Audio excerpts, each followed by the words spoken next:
Actually, I think it's 4 present and 1 absent, since we don't have Ryan. Unless I'm looking at it wrong.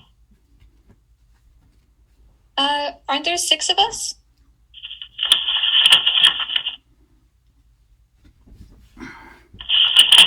I didn't count for quorum, I don't believe. Oh, okay. So there is Chair. Correct? You count for quorum. Okay, sorry about that. Then we are correct. With 5 out of 6 present, we do meet quorum. Good morning, everyone. Thank you all for being here. We do have quite a few items to get to on this agenda.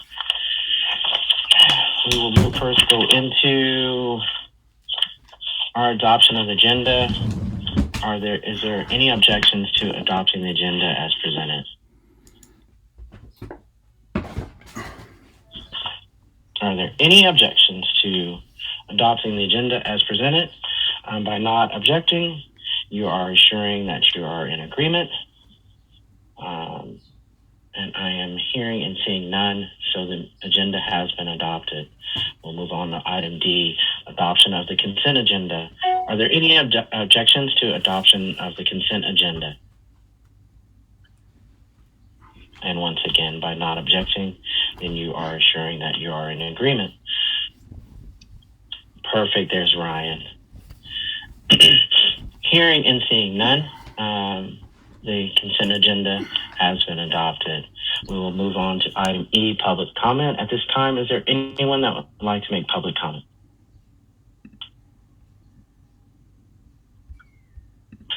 Mr. Richard Lewis, you are recognized. Yeah, I'm blessed.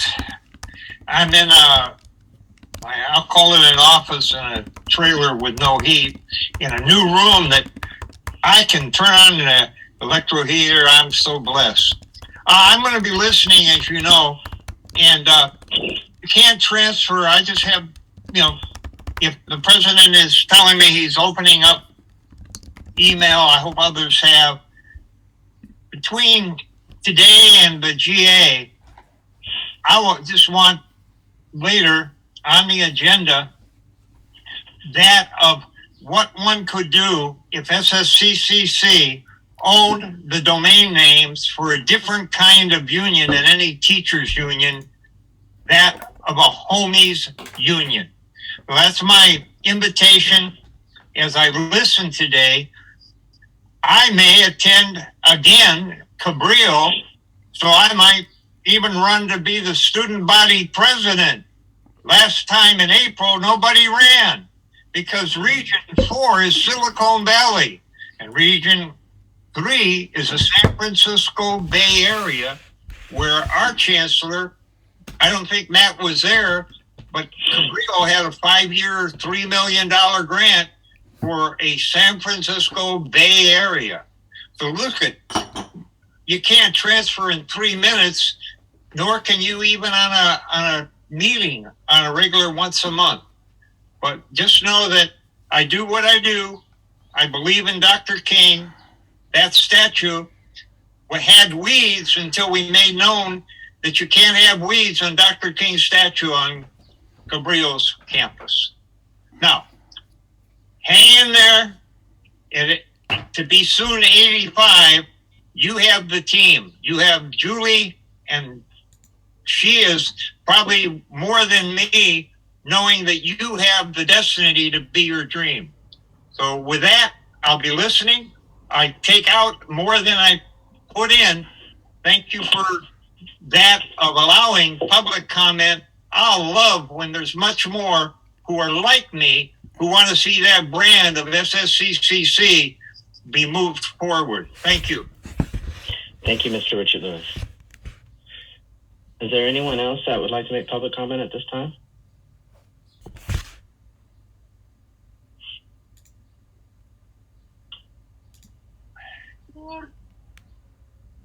Okay, I am not seeing or hearing any. So we will move on.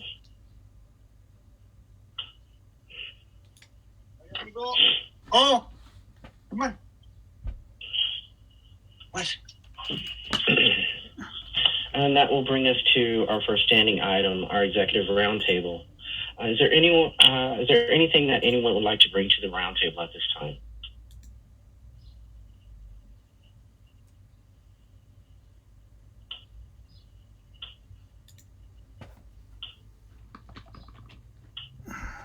Okay, no one has anything for the roundtable. Is there anything that anyone would like to bring to the roundtable at this time?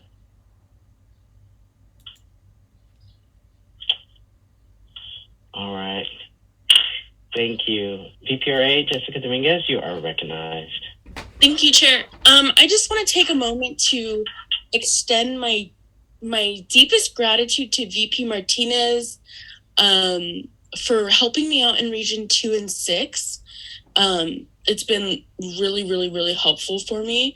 And also like VPLA Wooden as well. Thank you so much for your support in all the ledge matters. And I know my RAC Vice Chair isn't present, but Director Andrade has also been a really great help. And of course, staff and everyone on the executive team. I feel like we all have so much on our plates and we can't really accomplish a lot unless we help each other. So thank you guys. Just wanted to say that.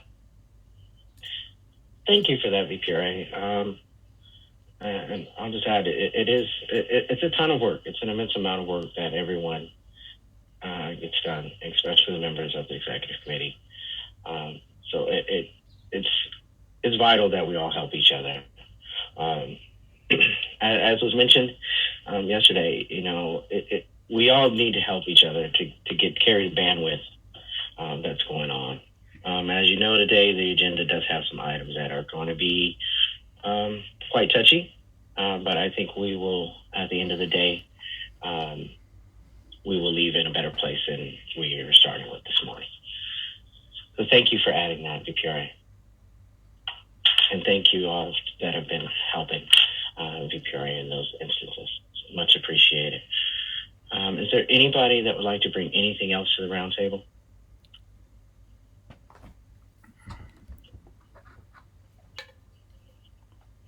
Okay, I'm not hearing and seeing any. So we will move on to committee reports. Sure. Recognized.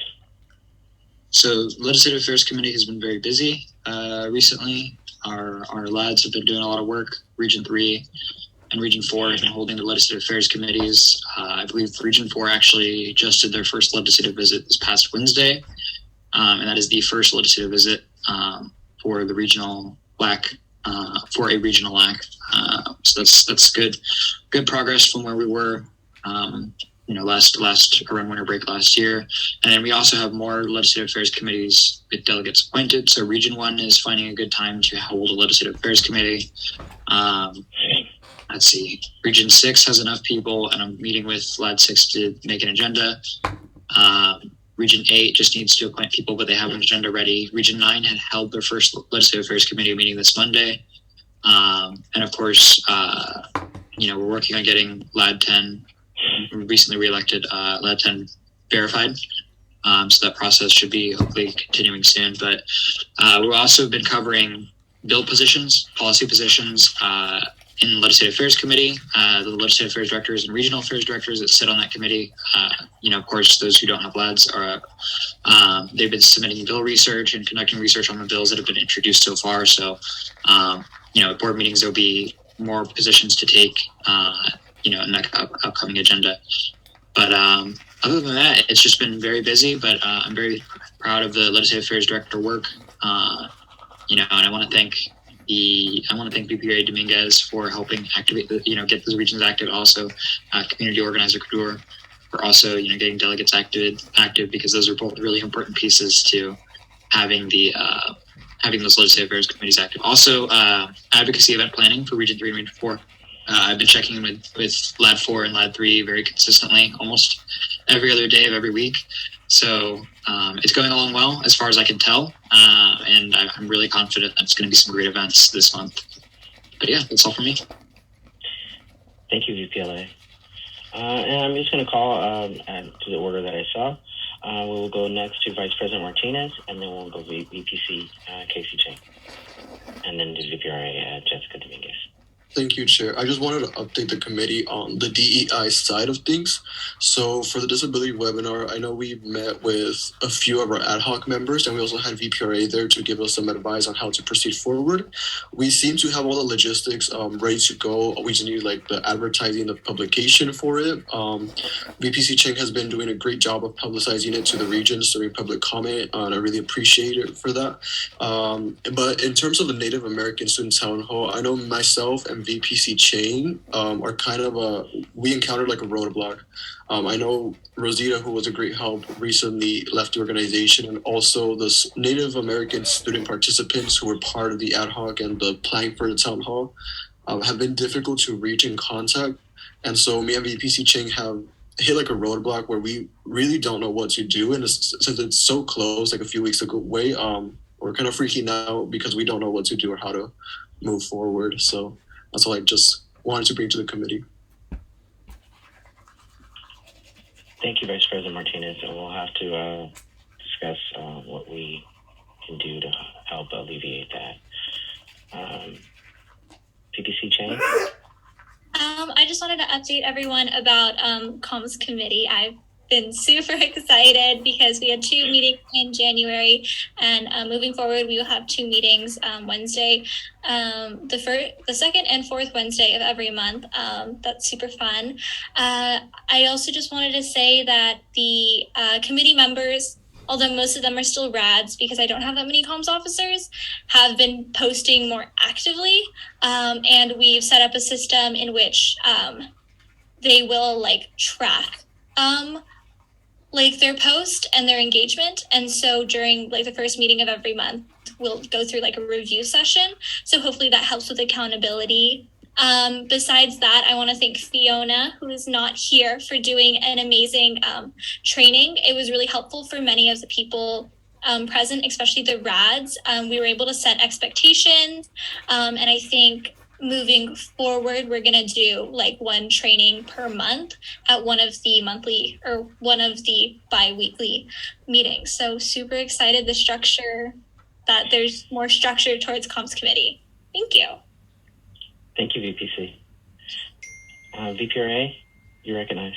Thank you. Okay, so at this past RAC, we established some goals to carry us through the rest of the semester or term.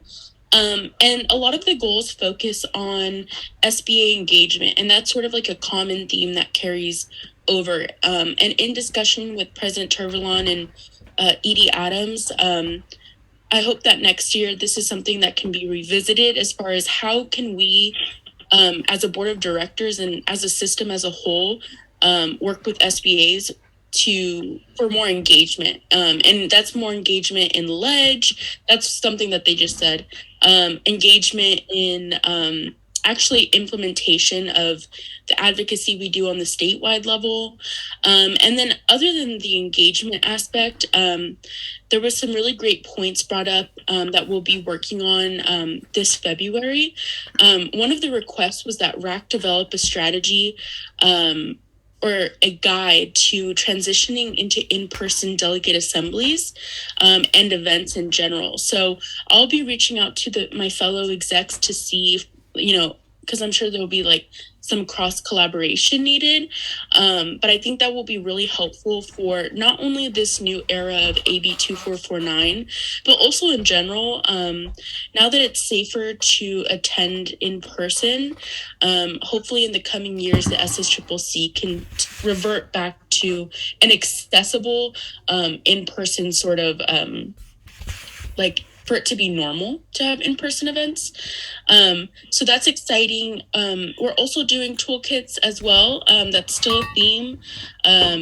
Just finalizing, we'll be bringing that to the board of directors, again, for final consideration.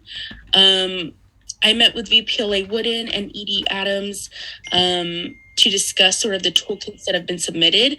And I want to say that the RADs put in so much work behind the toolkits and they look great. There's just some last minute touches that are needed. Just some little technical things that will really help out in the toolkits. And then RAC is also focusing on upcoming events. So we're in the midst of resolution season. So the RADs a main priority for them is assisting their region in sponsorship. And I attended many of these the January DAs, and I'll tell you, I was surprised by how many authors were stepping forward to receive sponsorship. So I'm hoping that at GA and in the coming weeks, we see a large number of resolutions. And then, of course, the other events are like GA, trying to get students present at GA, and then the webinars that my fellow execs are working on, like the Disabilities Awareness, Native American Town Hall, and then advocacy in April. I will also say that, I'll just end it there. Yeah. Thank you, Chair. Thank you, VPRA. VPLA? Yeah, sorry. I realized that I chair another committee that I should be giving a report on as well. But just to kind of follow up on what VPRA Dominguez mentioned about wanting more engagement, like the advocacy part. I'm one of the things that I was planning on bringing up at this upcoming Legislative Affairs Committee meeting is potentially asking, at least for regions that have LACs or are starting to have LACs, starting to include advocacy training as an item on delegate assembly agendas as well, just so that the general student body can get that training, get that awareness of how advocacy can be done, things like that. But I mean, that's just a suggestion. It's not command. But to update on resolutions committee, so we haven't met since prior to the webinar that we held on January 24th, but we will be meeting in between the 4th and the 8th. It's looking like right now, according to the when to meet that I sent on Wednesday, that Monday evening is probably going to be the day and time that we hold a resolutions committee meeting. So I'm going to be sending out that agenda today, ideally, just based on the responses that I've gotten to the when to meet so far. And then also considering that both myself and Lad 4 will be at DC for the ACCT National Legislative Summit at that time. And that Monday evening is probably really the only, well, aside from Sunday, but there's already a Legislative Affairs Committee meeting scheduled for then. So that's the day that the resolutions committee will be going over submitted resolutions and sponsored resolutions in the original resolutions packet, so that we can get that taken care of before the dissemination of the packet on the 8th. Let's see, is there anything else? And then VP Martinez, you mentioned kind of roadblock with regards to the Native American student webinar. So Associate Director Goldman and I we had a meeting with a staff member of California Tribal College, which is in Woodland College or in the Woodland area, Woodland, California. They have like a partnership with Woodland College where they do, they partner with Woodland College. Woodland College offers classes that the students at that college can take. And then additionally, we were invited to potentially go to a meeting that they have with the two other tribal college universities, one being California Indian Nations College in Palm Desert, and then the other one being a tribal college in San Diego. So I will follow up with them because we haven't gotten that the response about when that joint meeting happens, so that we can join in and potentially say a few words. But if we do, or I can even just reach out to that one staff member, see if there's any students who are willing to participate. If you could send me the information, then I can forward to them. I'd be more than happy to do that. Thank you, VPLA. Are there any other committee reports at this time?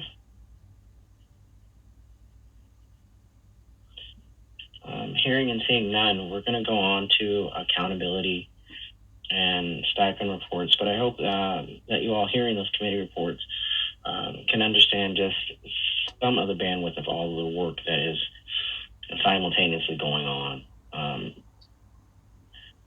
I come in and thank you all the time because I understand how much work is going on, and I just hope that everyone can see the intense amount of work and time that it takes to get the work done. With that, Vice President Martinez. Chair, may I allow? Yes. Can I screen share, please? Yes. All right. Thank you so much, Chair.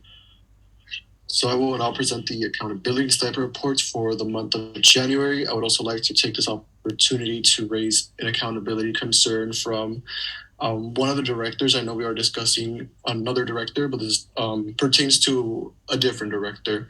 But I will bring that up after both the accountability and stipend reports are presented. So for the training and the meeting held on January, all the executive officers were present and they all submitted reports for this board of directors meeting.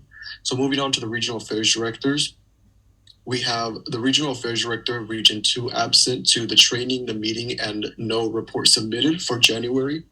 We have the regional affairs director of Region 6 absent to the training and the meeting. We have the regional affairs director of Region 8 not having submitted a report. And then we have the regional affairs director of Region 10 being excused from their reports.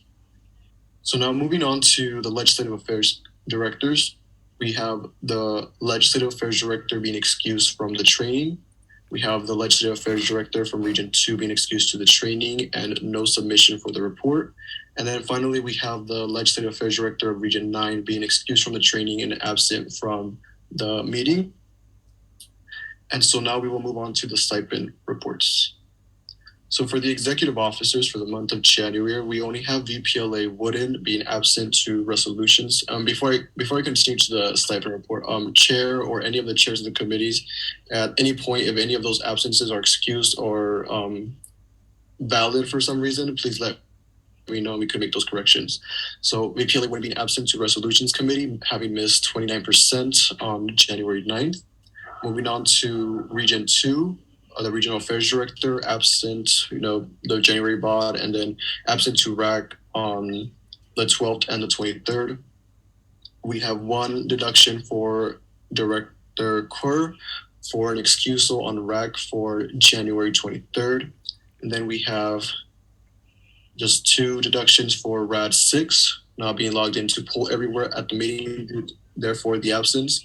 And then we have one deduction for RAD Green for no report.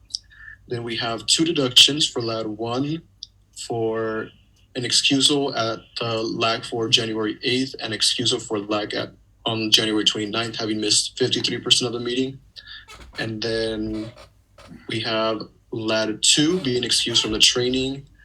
And then we have LAD 5 being excused from the training, no report, absent to LAG on January 8th, absent to LAG on January 22nd, and absent to LAG on January 29th. Finally, we have an excusal for LAD 9 for the board of directors training, absence for the meeting due to not being logged into poll everywhere. Before I bring up the concern I would like to hear from the committee chairs or the president if there are any valid excuses. Excuse me, I'd like to speak. This is LAD 9. I'm sorry. During this executive committee meeting, we will not be taking any comments from the public. And unfortunately, in this meeting, you are actually considered public. Oh, okay. Thank you. However, we will take comment from the VPLA or VPRA on any of these absences, deductions, or excusals, if there needs to be any input made. I will want to just stress one point. If you can't make it to a meeting and there's an emergency, it's important that you get excused. If you are excused, then it still does incur a deduction unless this committee deems to excuse the deduction. However, it doesn't place you in a position where you're risking being removed. Unexcused absences can put you in a position where you can be removed. So that hopefully that explains some of the difference from excused and not excused absences, and it mainly pertains to if you would be placed for removal or not. And all of these things are in our policy, which we've had to refer to quite frequently lately with the amount of basically the participation, the amount of absences. And the reports. I believe you did have one that there was an excused report. However, I know we have said that either reports are written or they're not. I'm thinking that perhaps you did that because that is a new director. Yes, Chair. On the agenda for the Board of Directors meeting for RAD 9, it had an E instead of an N or a Y. Thank you. And we're going to go to VPRA and then to VPLA. Thank you, Chair.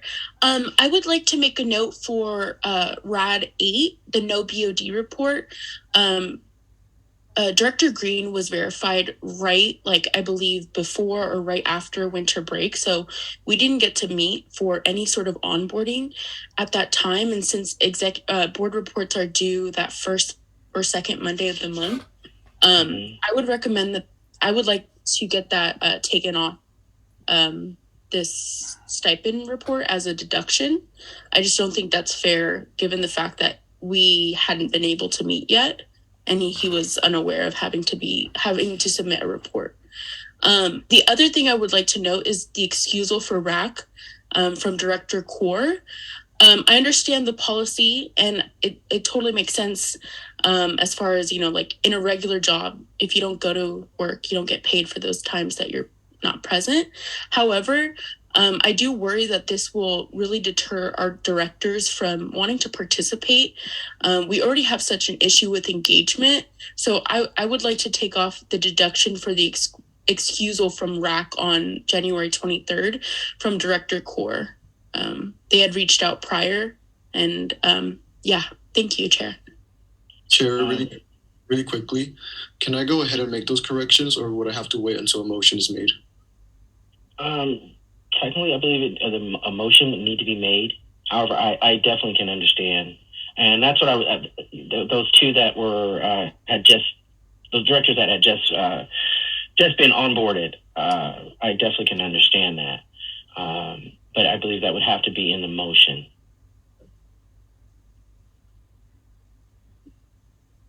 VPLA. Yeah. So just going down. In terms of the lads specifically. So for lad 1, the excusal for the 8th was because lad 1 was actually sick. And so I don't believe that having a stipend reduction for that would be necessarily beneficial in terms of because he couldn't help you actually physically ill.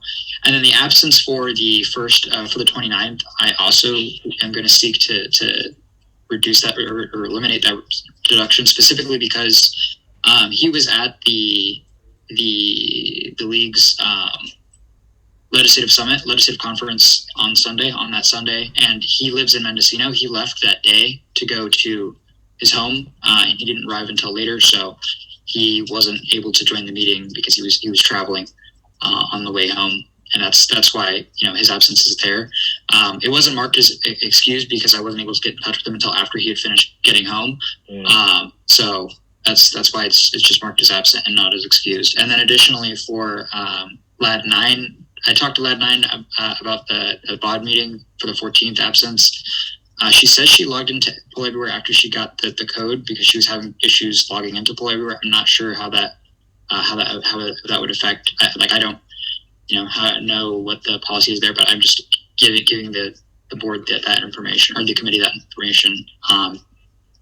Because that was the situation.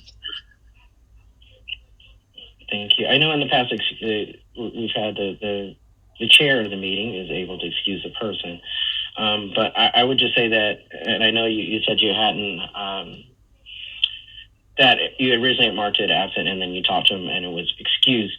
But those are those things I would definitely appreciate if the chairs of those meetings were reporting the absences and things would go over that information with Vice President Martinez. That might alleviate some of the confusion prior to us receiving the reports at exec meeting. But however, I definitely agree with you on that. And the exec committee does have the power to excuse or alleviate the deductions as it sees fit, but those cases would need to be mentioned in the motion, and if the motion is approved, then there shouldn't be an issue with that. I don't know. Well, we never know who's going to make a motion, but if those things would be considered in the motion, it makes sense. Chair. Recognize. So back to when the concern I would like to bring to the exec committee, do I say it right now or do I wait after the motion for the stipend reports? Is it going to affect the stipend or I don't think so. I think if it's not going to affect the accountability or stipend reports, then I would probably say after. Okay.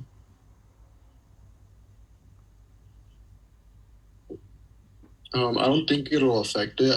If you want, I could bring it up right now, but it's up to you if you would like me to wait until afterwards.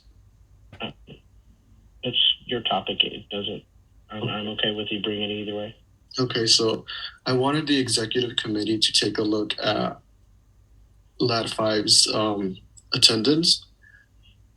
As we can see, there's an absence for LAC. There's an absence for 3 LACs in the month of January, and I actually looked back to make sure it wasn't just like a little hiccup.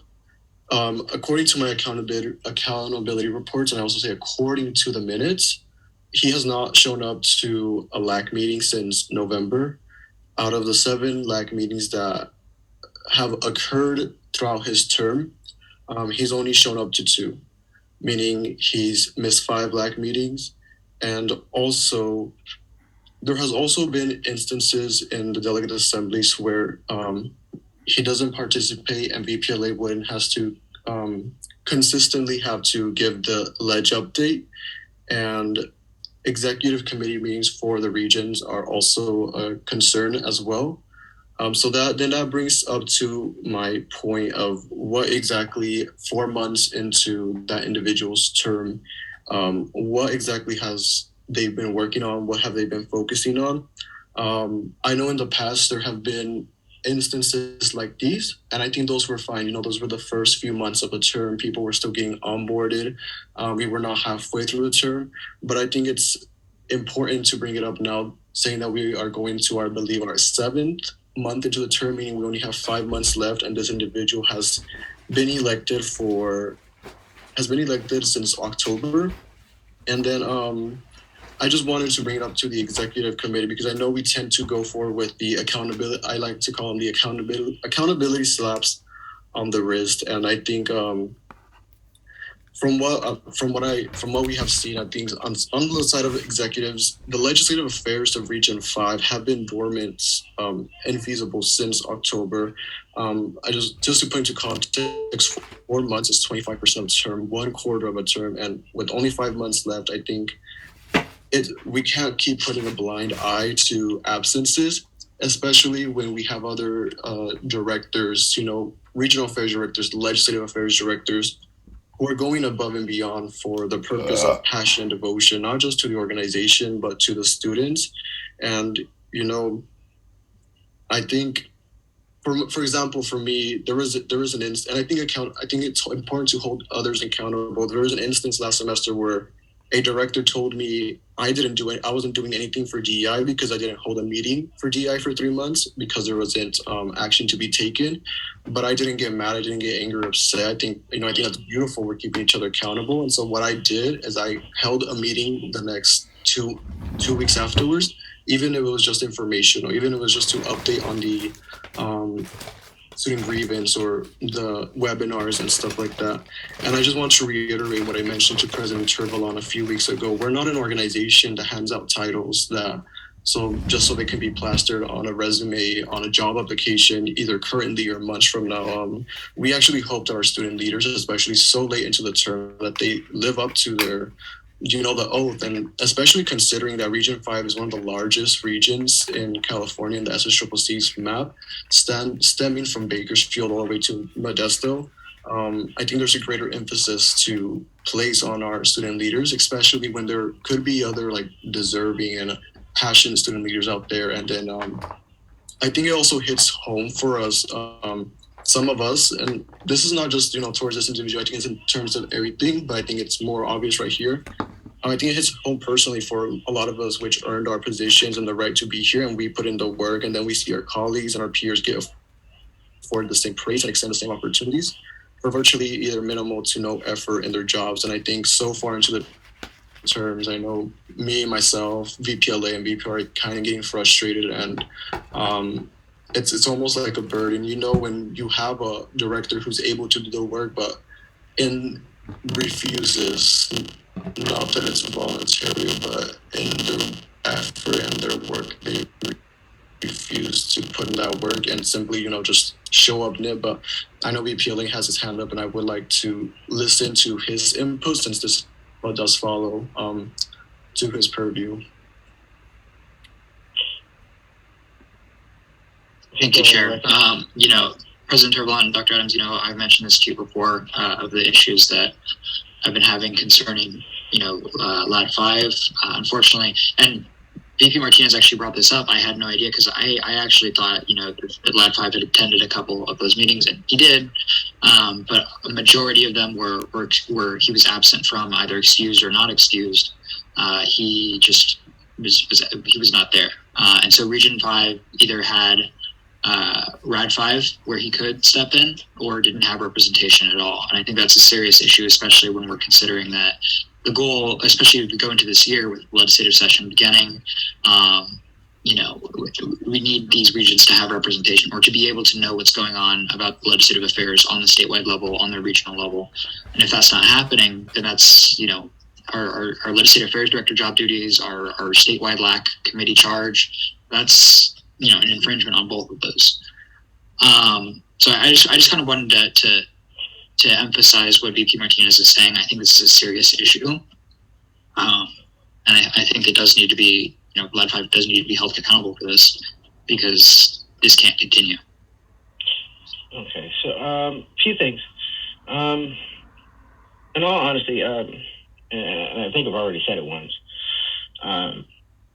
there is a lot of things that are going to come up in this meeting that, quite honestly, are sad that they're occurring.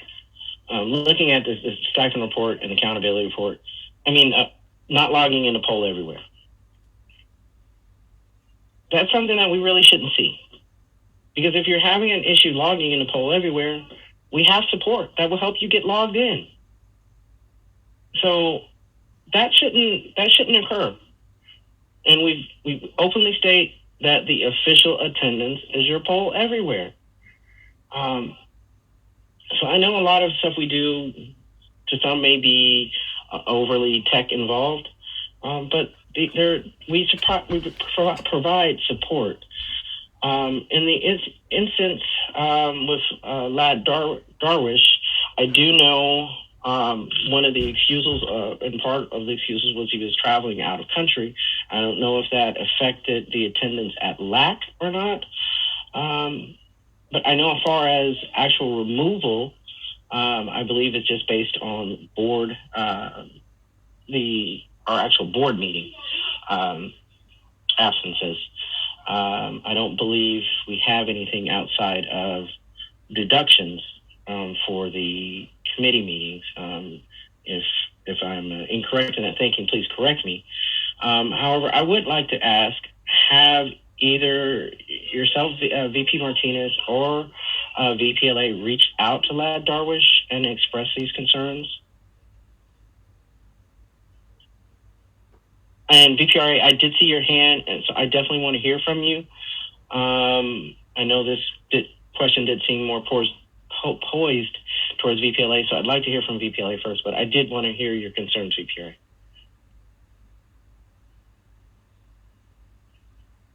And VPLA, you recognize. Sorry, I wasn't sure if you were recognizing VPRA Dominguez first. I apologize. Thank you, Chair. So I have been reaching out even prior to this, becoming, even prior to the beginning of this new year.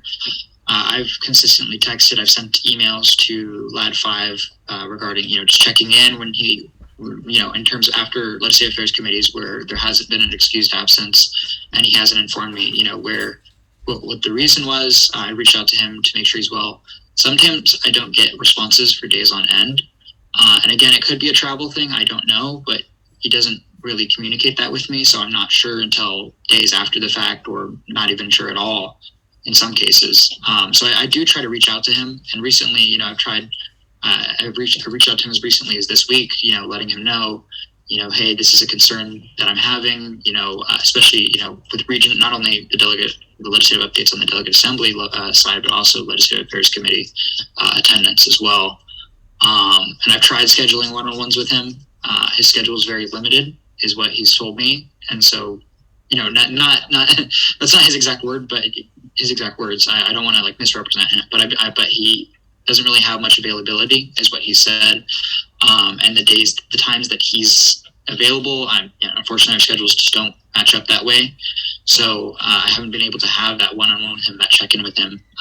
But I have communicated with him via text, and that's just what I've gotten, is just not much communication, either that or he's traveling or some other reason that he can't be at the delegate assemblies to give ledge updates or the legislative affairs committee meetings, or sometimes just no explanation at all.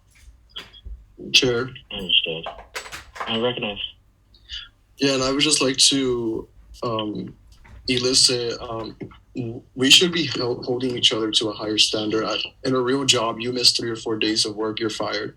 In high school, on a sports team, you miss 2-3 practices, you're kicked off the team. You're late to a practice by 10-15 minutes. That's 4 laps around the track while your peers watch. I know it's not the same, but I just think we need to be holding each other to a higher standard. This is not an issue that just arose in January. This began early December, end of November, and I know I know you stated it does not constitute for removal, but a lot of what's occurring from Lat 5 is beginning to mirror Rat 2, and I think if we're going to hold one of our directors accountable, we should hold them to the exact same standard for equitable purposes. And I also stated there are deserving students out there who would execute these duties and responsibilities with passion and devotion to the oath, their job responsibilities. And right now we're not seeing that.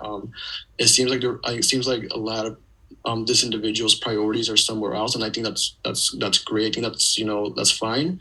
But if that's the case, then I think they should have one focus, and that should be those priorities. And maybe they're not able to do this because, like I mentioned, it's starting to be like a burden on VPLA, starting to be frustrating, and the students are not getting the information, and their needs are not being represented at the state level.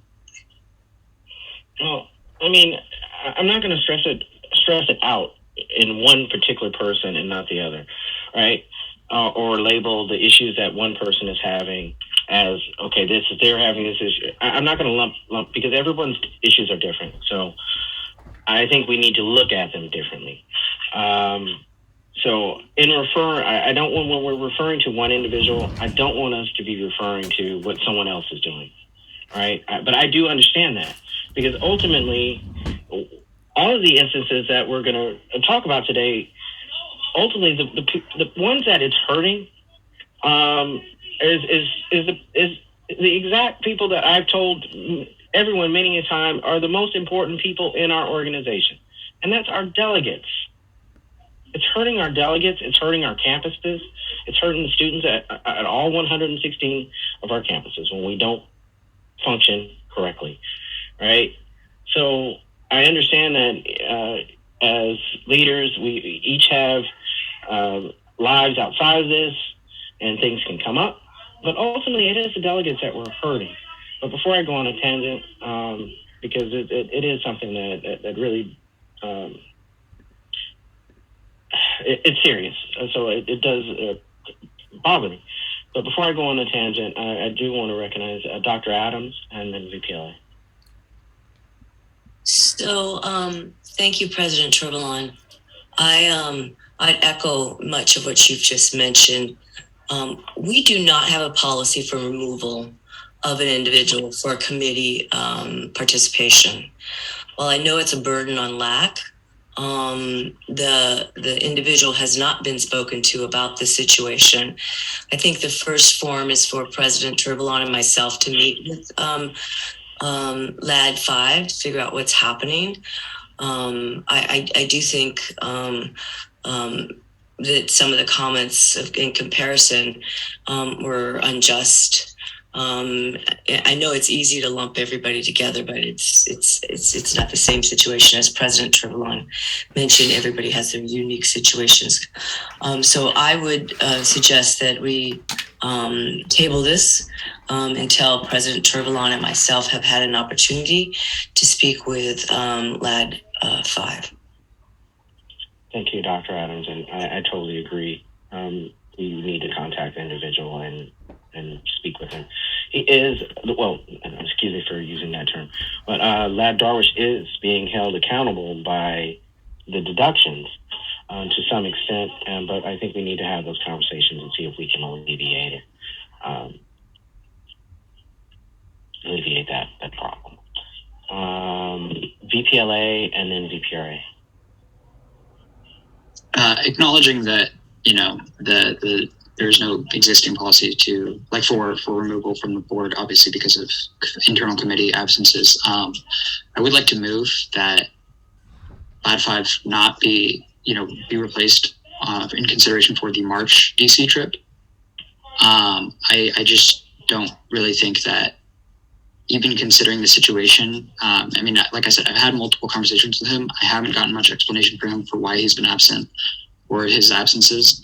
But I don't think that it's okay for, let's say, for Lad 5 to be allowed to go on one of the bigger advocacy events, and hasn't been communicative, hasn't been, active as a legislative affairs director.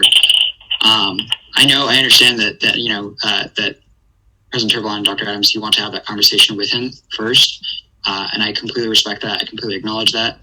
But the thing is that it's not as if I haven't tried to reach out to him, tried to establish those communications with him to begin with. It's that I haven't gotten an answer for him when I did get those communications and have those conversations with him. If he's not comfortable with sharing that with me, that's okay. And he's comfortable with sharing that with you, that's fine. Whatever his situation is, but it just doesn't seem right to include him on, again, one of the biggest trips, one of the advocacy trips that we're going to have, if that's the case, if he's just not being engaged or communicative or generally not fulfilling his duty as Lad. Thank you, VPLA. I would have some questions as far as removing anyone from a trip, especially this close to a trip. And those would be concerns of things that travel that's probably already been paid for, hotel stays and things of that nature. So those would be some things I think that would definitely need to be have to be discussed before we would remove anyone from any of our trips. But perhaps there may be some thought might need to be placed into that as well. VPRA, you recognize? Thank you, Chair. Yeah, I just want to sort of I think that, I think based off of last year, how there was so much contention around holding people accountable, I think that this sort of, us taking a different approach this year is like a result of last year's turmoil. But I do want to stress that it is, at the end of the day, all of us execs, we're students. We're not trained employees. We're just students trying to, help out where we can. And it's a stress for us. I know I don't oversee the lads, and it's not really my jurisdiction, but I just want to add that this ultimately, I think what we heard from the other execs is that they need help. And I would just like to really emphasize that it's burdening us. In the past, what we've seen with these sort of issues that arise is that action isn't taken until it's like a full-blown issue. And I'm not trying to blame that on anyone. I'm just sort of stating that. But yeah, I just want to make that known that at the end of the day, us on exec committee, we're all students, and it's taxing these kinds of situations. Thank you, Chair. Thank you, VPRA. And I'm just going to, as a side note, I agree with we all are students, even myself. I'm a student as well, right? We all are students. We're doing the best that we can. So yes, we expect everyone to do their part. And as far as when I was talking about bandwidth, it requires everyone to do their part so that we don't end up sticking, or end up with overworking certain individuals. And I will say that even in a professional job environment, those that work hard generally can get by with some things that some of those that don't work hard with. So I understand the kind of parallels that we're trying to create to a work environment and things of that nature, but I think it's best that we just relate it to our policies. And honestly, I think that's the fair way to do it is to go by our policies, right? We have policies in place for pretty much everything that we're talking about today. And if we have to be more of a stickler or going back to the policies, then that's what we have to do. Ultimately, we don't want to lose all of our people or be removing all of our individuals, especially this close to General Assembly. But it's hoped and really expected that everyone would pick up the pace and do the things that are in their purview, so that we don't have to overburden anyone else with work that's supposed to be done. And looking at the accountability and stipend reports, honestly, for the past few months, it's been rough. There's a lot of absences. And then there's a lot of unexcused absences. And that to me just kind of shows that, an unexcused absence, let's relate it to our working environment, right? So if we have an important meeting with legislators and we have you scheduled for that meeting, and then you just do an unexcused absence and you're not there, right? How does that make us look? And those are the things that I look at when I look at the board meeting absences, unexcused absence to committee meetings, is can we trust you for some of those larger important meetings? So everything that you've all said is important and is vital, and I understand where it's coming from. We have to do something to reduce these absences, whether they be excused or unexcused. The unexcused absences definitely need to be reduced. Of course, there's going to be times when people need to be excused from things. It's evident that if we have you speaking or send you to a conference of somewhere and it interferes with another committee meeting, it's evident we're not going to put you in double jeopardy and say, we need you to go speak over here or advocate here, and then knock you for for not being able to go to a committee meeting. But all in all, we've got to do something. And honestly, we are going to start taking those steps today. I want to apologize. Lad 9, there are some items that we will not be taking public comment on. And I'm sorry, and I apologize that for this item, we will take your comment for this is not one of the items that we won't be taking public comment on. So I apologize for that. And I do still see your hand raised. So at this time, I will open the floor to you.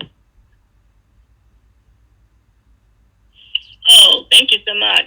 So when it was time to, first of all, when I went to the meeting in December, when I finally arrived there, no one actually told me that I needed to log in order to be considered present. So I thought that my physical appearance was sufficient enough. So when I went in January to the meeting, no one said anything to me about, oh yeah, well, make sure you log in to Poll Everywhere. So Dr. Adams said, okay, so, make sure you sign in. So at that time and point, I tried to log in. I didn't have the passcode. So for the presenter, so I wasn't able to log in. So finally, I got Red Andrade to help me get the password. So he gave me the password. And then Chanel, that was sitting next to me, helped me actually log in to be considered present. So I don't know why I was, deducted or considered absent. But, apparently, maybe I logged in a few minutes or something after everyone else did, but I did log in. Thank you for allowing me. Thank you. And then VPLA, referring to the chat, I know it was a suggestion. If it was brought across as a motion, I probably may have missed it, as I believe, I think we all may have missed it if it was a motion. As I don't think we've taken a motion to approve the accountability and stipend reports at all at this time.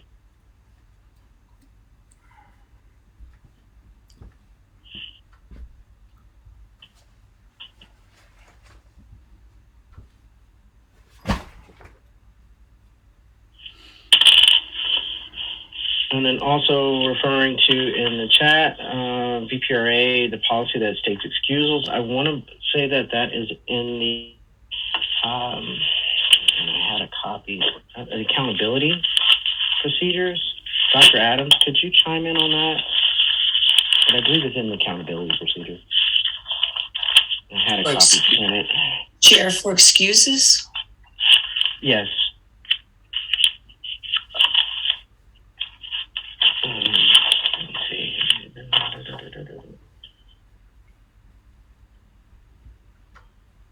And Chair, I'd like to alert that we're beyond time for this item. Thank you. Yes, it's in the VPRA. It's in the accountability and oversight when it refers to the unexcused absences. But those, like I said, we are over time, and we do need a motion on the accountability and stipend reports. I know there were some corrections that were brought up. I don't think there were any objections to the corrections, but we do need a motion and a vote. Chair, Recognize. I move to approve the January Board of Directors accountability and stipend reports with the 5 corrections noted on the stipend report.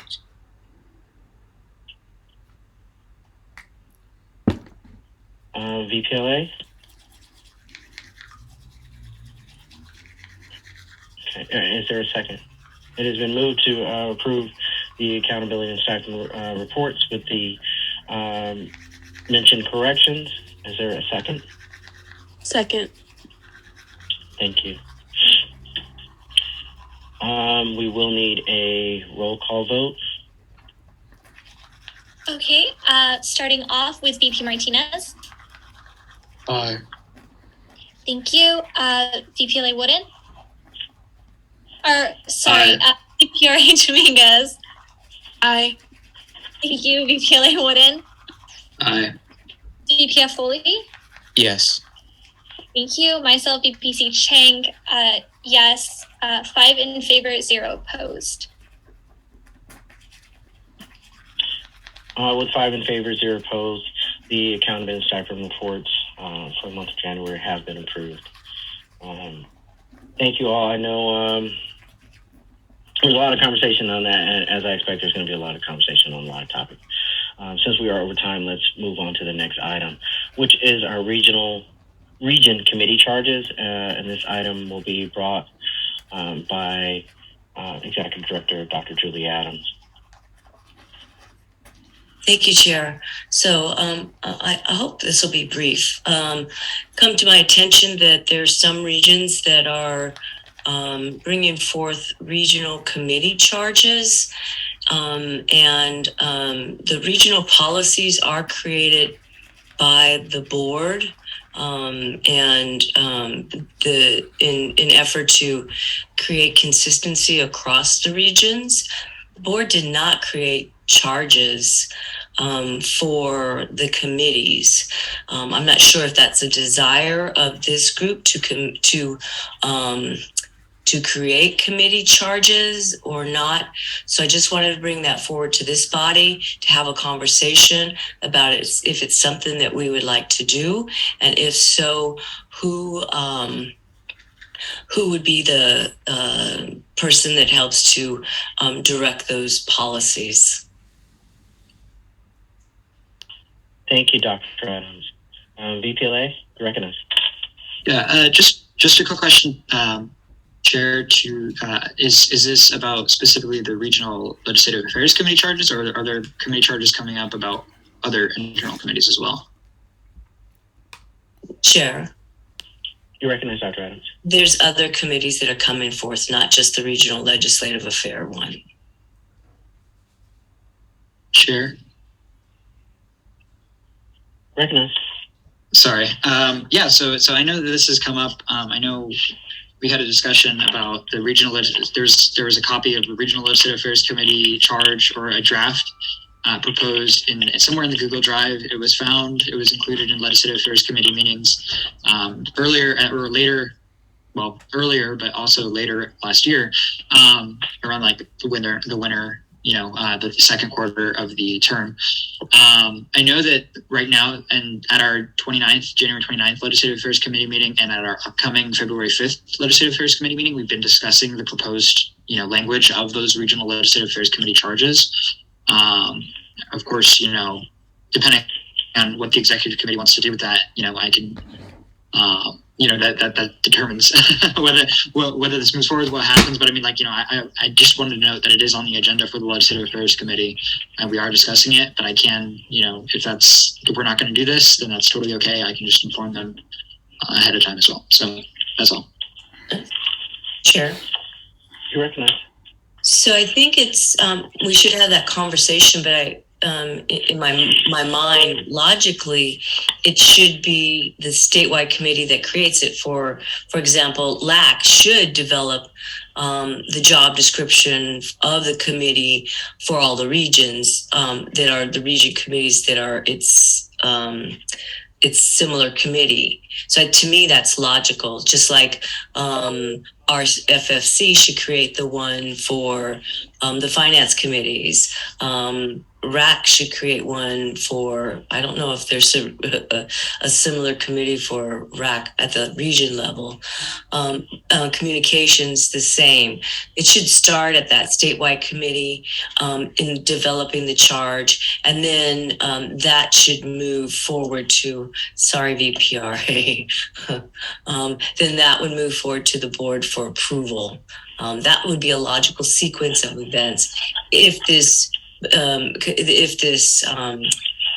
committee decides to tackle that, it should not begin in a region, which is where some committee charges are beginning, is in a region, and just being for that region.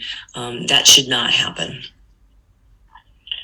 Thank you, Dr. Adams. I mean, I agree with that as well. It should be the statewide that's making the charges for the regions. I know regions, we operate with a lot of anonymity, but the regions are still part of SSCCC. So those things should be coming from. I agree with you, Dr. Adams, on that. So sorry if that dampers any other plans or anything that was in the works, but it does seem like the proper working order. And VPRA, you're recognized. Thank you, Chair. I had a quick question. So there is a copy of regional internal committee charges that I've been using, and I'm going to put it in the chat. So I just want to clarify this list right here, which I just pulled from the drive. This is not accurate, and I just want to confirm that. And the other thing I wanted to ask was that if these are not the accurate descriptions, would it fall under the board of these internal committees to basically replicate this list that I sent in the chat? Thank you, Chair. So, Chair. Recognize. So this, I'm not sure who developed this list.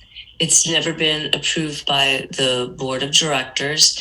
Anything approved by the board of directors would be official and put into the job and committee binder.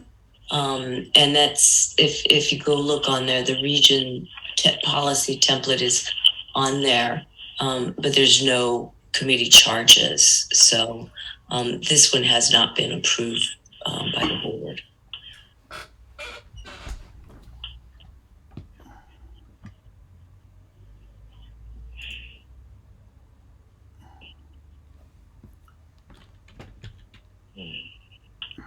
Thank you, Dr. Adams. VPR, does that answer your question? Yes, Chair. I would just like a follow-up. Okay. Yeah, so the purpose that, I pulled this from the drive. So since there are no committee charges at this time, how are we supposed to direct the regional affairs directors and their officers to chair those committees if there's no description available? So I'm wondering, like, how in the past, since this is not like a approved list, how were we basing, like, what description were we basing these committees off of? So, Chair. Recognize. There was no description. I'm assuming that many of them modeled off of the statewide committee, which is probably why somebody created this list. It just didn't follow a proper procedure. I would encourage maybe the committee chairs to take whatever's here through their committee to see if this makes sense as a charge, and then let's bring it to the board and make it official so people have guidance. Thank you, Dr. Adams, and I believe that's important as well, because the regional internal committees need to be kind of uniform throughout the regions as well. So I would agree with that. It looks like something else that we definitely will need to be looking at.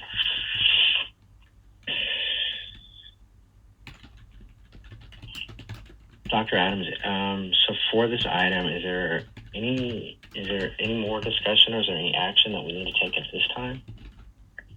If the committee so feels, there could be a motion to direct the committee charge to begin developing a charge for the regional committees, and they can take that to their committees and have a conversation, maybe starting with the description that VPRA dropped in the chat.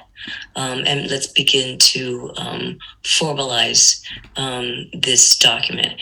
And I just would like to say that when you find things on the drive, and I think this has been some problems in some of the regions, that people think that's the policy or that's the approved policy.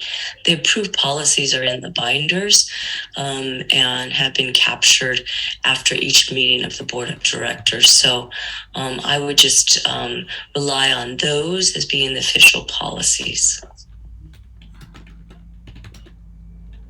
Thank you, Dr. Adams.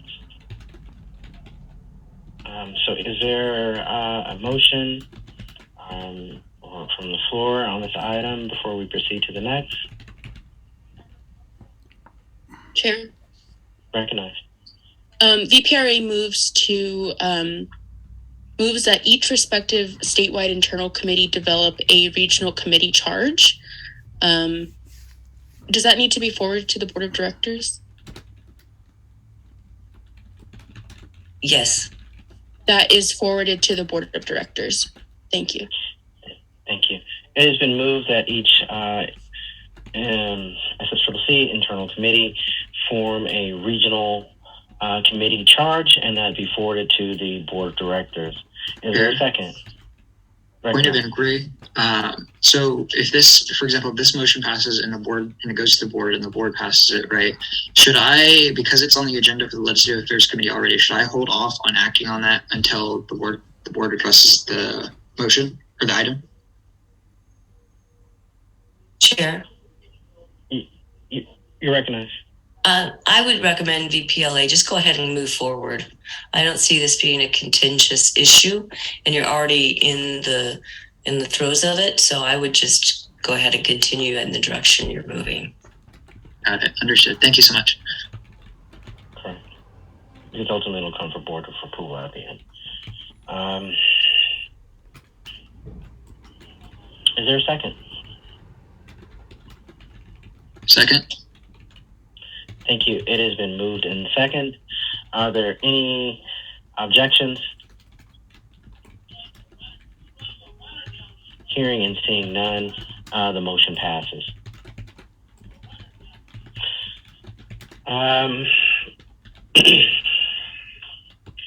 We're going to go, I believe that ends it for that item topic and leads us to the next topic. So I know I've had a couple of questions on this topic, and too much I referred that we will be talking about it today. So texting during board meetings. One, I'll just start off by saying that during our board meetings, your attention is important to what's going on at the meeting, and your attention should be devoted to the actual occurrences that are going on in the meeting. You're there to advocate for your regions, for students, to listen, to get an idea of what's going on in other regions. But you're there for your delegates. You're there for your region. So that's where your attention should be. I will say that this year there has been an increase in professionalism around attending the board meetings. However, the texting during the board meetings has been brought up. I will say this is not something that is just coming from myself and Dr. Adams sitting around saying, hey, there's too much texting going on in the board meeting. This was actually brought up by a director, by one of your fellow directors, a student leader, that brought this up, that there has been an immense amount of texting going on between board members during the meeting. One, depending on what you're texting, it could be you can lead yourself to violating the Brown Act. But more so, it was brought up that some of these texts were highly inappropriate. I would like to leave it at that and just say they were highly inappropriate. However, I'm not sure if Dr. Adams would like to expand on some of the content of the texts during the meetings. But we decided that this was definitely something, and it was asked that we bring this to the executive committee so that we can see what can be done to remediate or alleviate the problem. So we have some time to discuss this. Definitely would like to hear concerns. It is open for discussion and action if need be.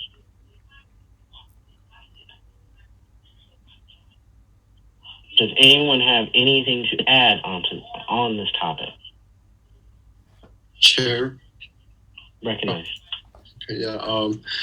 I'd just like to, I think it's just good to keep in mind, if you don't have anything positive to say about a board member, probably don't say it, and definitely not over text or in writing, because then it leads to issues like these. I know we've all been guilty of texting during board meetings at one point.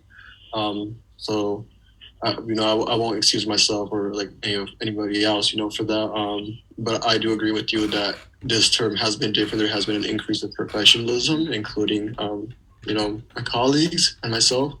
But that's all I wanted to say. Thank you, Vice President Martinez. VPRA Dominguez, you recognize. Thank you, Chair. I would like to echo VP Martinez in that I think that any sort of inappropriate discussion over text, at all, is inexcusable. I'm not trying to make an excuse. However, I would like to say that I think that this, like VP Martinez said, I've texted during meetings. I'm not going to pretend like I haven't. And also sometimes at length. Not to other board members, but just I'm on my phone, which I'm not trying to make an excuse for. But I think that I would just like to say that I think this is a symptom of a bigger issue. If people are texting each other during board meetings and they don't know what's happening and they're texting about how to vote, this is a symptom of a bigger issue. I feel like this has been something in the back of my mind for a while too, that if directors are feeling that they don't have the confidence to vote on their own, that's a real big issue, because they're being charged with, representing their entire region.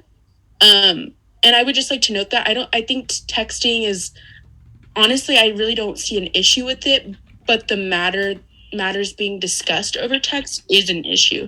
If you get what I mean, I don't think that we should ban texting during board meetings, because sometimes I text my dad, hey, I'm getting home at this time.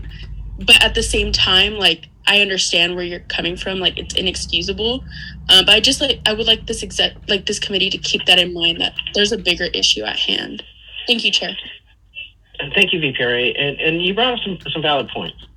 And actually, during the initial conversation, I had to be mindful that even myself, a lot of times so for some of you that may know or don't know, I run off of an artificially intelligent insulin pump through an area of sensors that I wear on my body and electronics and my phone.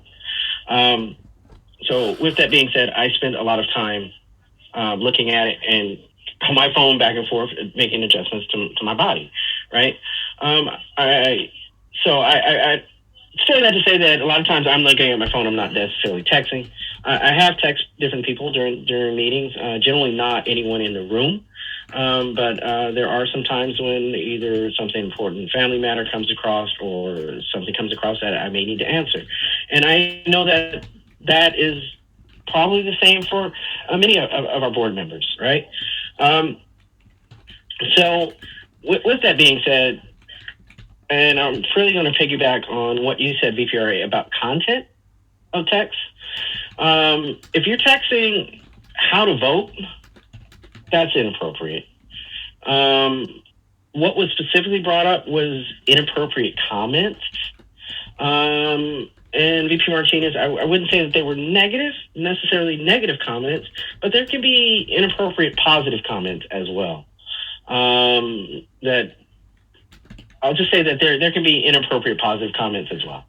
And there shouldn't be, comments about personnel or, how someone is looking that day or those just type of things that are they're just not professional. Being mindful that, your text may be called to be read, right? You may be asked to give out a list or provide all of the texts that you have in your phone to certain individuals. We do public service, so some things are just not appropriate. So to keep it short, and I'm pretty sure Dr. Adams may want to chime in on this item. I just want everyone to be mindful of your texting during the meetings. There are a lot of meetings where phones are not allowed at all. There are some meetings where phones are not even allowed in the room. And I don't necessarily want us to get to that point where we have to tell everyone to set your phones on the table before you enter. But I think we all can do a little bit better to paying more attention to the meeting and not being as distracted in our phones or other electronic items. That being if you're email or something else on your computer. That when we're at the meeting, the time is there to be devoted to the meeting. You should be there paying attention to what's going on during the meeting. I don't know if anything else really needs to be said on that. I brought this here, but I wasn't with the intention of that we ban all phones or ban all texting. Not at this point. But I think we do need to be mindful, especially over inappropriate comments through text. Dr. Adams, is there anything you'd like to chime in on that? I see your hand raised, so yes, you're definitely recognized. Thank you. So I just want to say I know President Tervalon is being a little being professional and not sharing with you what the comment's about, but I think it's important to share with you that it was overseen where a board member was making fun of another board member. And that's what he means by inappropriate. We're a team. We should have, regardless of what you feel, you should not be expressing that in text, even in verbal form or written form or any other form against another board member. We're a family, and this gets into the same, the only word I have for it is crap last year, is we need to, if you all as executives see or hear anything, I would encourage you to stop it, to be that person that says, I'm not going to listen to this. this is one of my family members, and it's not appropriate to speak about that, or colleagues, or whatever word you want to use. But we need, as executives, to stop it and put it just immediately, regardless of how we feel about each other. So I just want to stress that, and I'm not sure how to fix that. We've been trying to make, like our 1 minute goals, or words of encouragement, or our efforts of gratitude to thank everybody, but yet there's some stuff still going on in the board, and I don't know if you ever fix it because of group dynamics, but I want to be on the side of a solution versus being on side of a problem. So I just share that with you to be honest with all of you. I don't think we need to get into any more conversations about this. I just want folks to say, if you're texting, somebody's watching. Thank you, Dr. Adams. And I would just say that I've heard both. Some were bashing other members, and then I've heard some referring to other members just in what would be termed as in a positive light, but just as an inappropriate way. We're there to be professional and not build on that. I'm just going to leave that alone right there. VPLA, you're recognized, and we are going to go to Lad 4, Jerry Votzlock, and then Vice President Martinez. Yeah, I'll be very quick because I understand that we don't really need further conversation on this item, but I think you touched on something that's really important, is that, again, not to conflate SSCCC with the Student Body Association, but we are, accountable to the public. We can be, people can request records of social media, of personal texts, of anything, any communications with other people, and that there is a legal process for that, so they can also access your phone records as well if, it gets to that point. So, I mean, we were all trained on this in the beginning of the year. I think it was mentioned in our training in terms of like the Brown Act and things like that, and public, transparency and stuff like that. But maybe it's also to discuss symptoms like what VPRA Dominguez mentioned, is maybe it's just not a lack of awareness about, and I'm not saying that to excuse, what is it, ignorance of the laws is no excuse or something like that. But it's just important to note that, at any point in time, those records could be requested, and you would have to provide those records. And so if you're acting as a representative of the SSCCC, of your students, of yourself, you will be held accountable for what's in those, depending on what's the content, right? So that's all I wanted to say. Thank you. Thank you, VPLA. Lab 4. Hello, thank you for recognizing me. I just wanted to make a quick question regarding what VPLA Wooden and President Tervalon had to say regarding how any of our social media communication can be ordered to read out loud or ordered to public.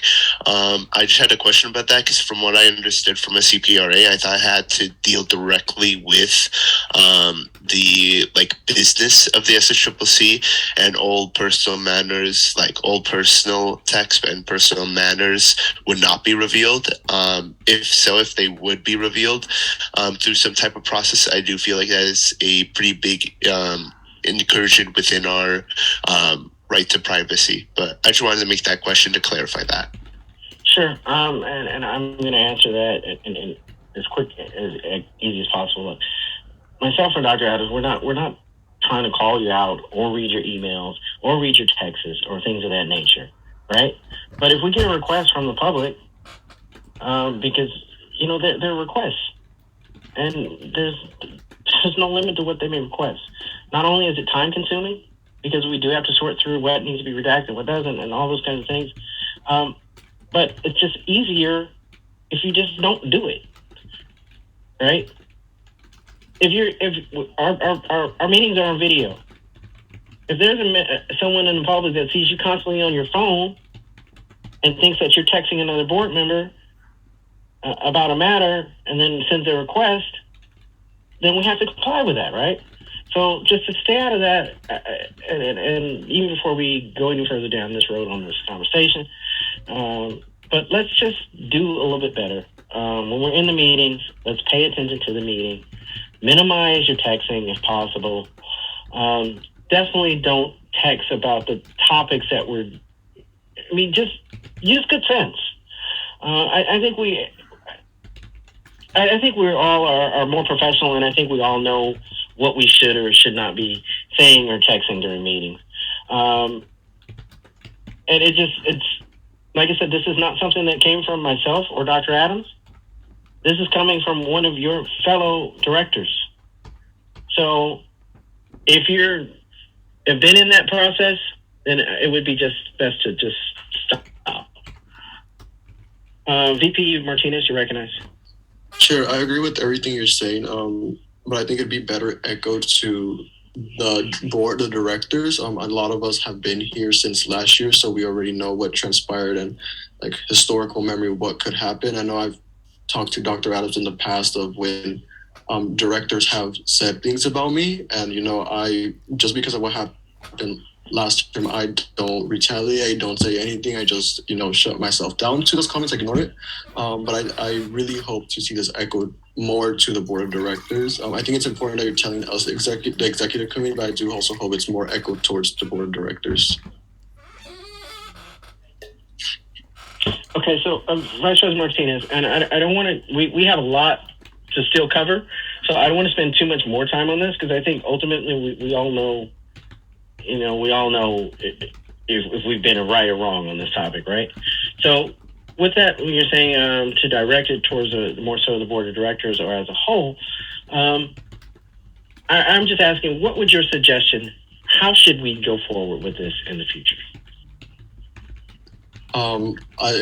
It's probably a sensitive topic, but just a lot of those directors, I think, the majority of them, like 90% of them, were not here last term. I think maybe just looking back to like institutional memory, like what happened, like what I call it history, and just saying, we learn from our history, just saying, hey, this is what happens as a result of this. So let's just not do it, because I don't think they understand that this is an issue for the SSCCC. I foresee that it will continue happening if it's just a simple conversation. But if, without naming anyone, just stating like what does happen, what did happen, I think it would maybe like knock some cord in them to like stop. Thank you. Thank you. I'm sure we have definitely reached time and went over time on this matter. So unless there's any objections, I'm going to suggest that we move on to our next item. Okay, hearing and seeing none. And I think you all know this about me. I don't take pride, and I don't find it fun to have to bring discussions or things, articles of removal. I mean, I think you all know I really don't even like taking deductions from you. All right, but those are things that have to be done. This next item, article of removal. So this is not something that I take lightly, and I don't find it easy for me to do. But this is something that we need to discuss. So I believe we're all kind of aware of the situations with our RAD Region 2.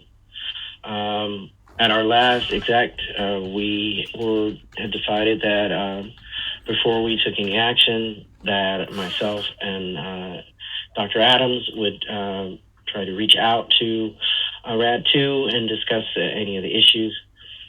We have tried to do that and have not been successful in actually getting any forward momentum with that. And since then, there has been more absences. I'm pretty sure, I don't have the exact number, but RAD 2 has missed more than the number of unexcused absences to board meetings, where by our policy,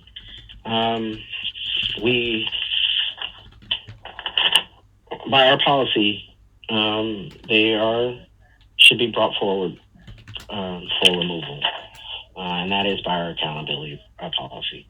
So that is why you see this item. VP Martinez, if you'd like to chime in. VPRA, if you'd like to chime in. Dr. Adams, if you'd like to chime in. But this is why this is brought here, because we've done pretty much all that we can do, and we're not having any positive results. VPRA Dominguez, you're recognized. Thank you so much, Chair. Yeah, so I would like to echo some of the things you said about how this is an unfortunate situation, especially given last year's sort of, as the VPRA, me coming into this new role, I really had to change the image, given the fact that, like, you know, AORs, I think last year were sort of like, in our culture that we had, was sort of like something to be expected. And I know coming in, this executive committee was really trying to change that image around for all of our positions. So I just would like to preface that, not to beat a dead horse or anything like that, but yeah, I think that at this point, it's been on everyone's side trying to, you know, get this particular RAD to engage on my end, on VP's end, on the LAD of the region's end, E.D. Adams' end, and President Tervalon's end. So I would just like to preface that to the committee that it's not without due cause that this is being moved forward. And ultimately, at the end of the day, it's just unfortunate that it had to come to this. But I myself see no other way, because ultimately our main mission is to serve the students, and that given the issue as it is now, it's not serving anyone. Thank you, Chair. Thank you, VPRA. And I definitely agree. Ultimately, it's hurting our delegates, it's hurting our regions, it's hurting our students. Chair, point of inquiry. Yes. On this item, so if the executive committee moves forward with this item, does it go to the board or does it go to the Region 2 Delegate Assembly? Chair, Recognize Dr. Adams. since it's absences, it can just go to the board and she'll be removed. Got it. Thank you.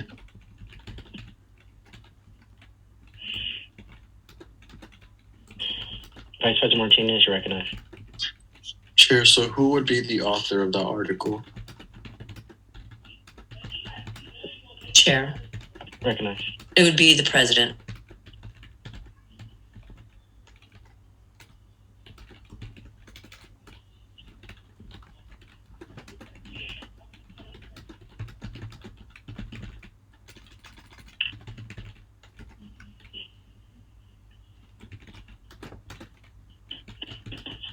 So are there any other further questions? Dr. Adams, do we need a motion to do that, or is this something that I can just draft? I suggest you get a motion.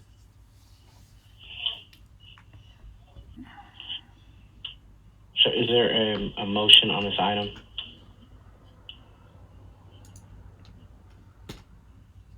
Chair, Recognize.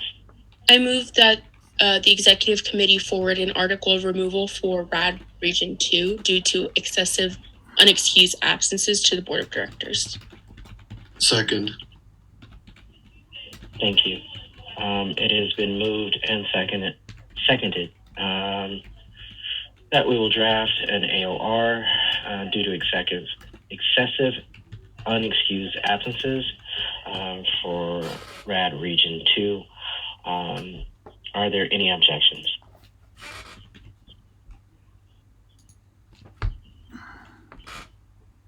Hearing and seeing none, the motion passes, and I will draft that. I do want to just let everyone know these actions are specifically by our policy and accountability and our accountability and oversight policies. So even though it does seem like we have a lot of choice in it, really by our policy, we don't. This is what needs to be done. Along with that, in keeping with our policies, is our next item, accountability panel. I'm not sure. I know most of you are aware of the situations going on in Region 4. This is not something new. It has actually been occurring for quite some time. I will add that myself and Dr. Adams met with the executive leadership of Region 4 at the beginning of the year. There were several agreements that were made for them to be able to have a successful year. However, many of those agreements have been broken, and there's also seems to be violation of policy as well. And that's very troubling. Violations of policies lead us to positions where we can be held liable. So we need to follow policy. In light of that, and looking through policy, speaking to the individuals that are involved, it was deemed best that we would fall back on our policy and initiate an accountability panel to look into the issues that are going on currently in Region 4 with their exec committee. Policies for the accountability panel or the procedures are clearly written in our policy. And I will, is that here? I will read shortly, really quick, just to familiarize you with it. And item E, in all other cases not involving attendance, which our past item was attendance, in all other cases not involving attendance, the Vice President shall notify the SSCCC President that a member has reached the threshold for removal and present evidence. After review by the President and Executive Director, the article of removal shall be provided to the accountability panel for review and, if warranted, will be placed on the agenda for the next Board of Directors meeting. If approved by the accountability panel, the Vice President shall notify the member that they will have articles of removal placed on the next Board of Directors agenda. The action of the Board of Directors will be forwarded to the region or to a special meeting of the Delegate Assembly for recommended removal. Possible reasons for recommended removal: violations of the ethics codes or conflict of interest policy, violation of the Code of Conduct Agreement, or violations of the Code of Conduct Agreement.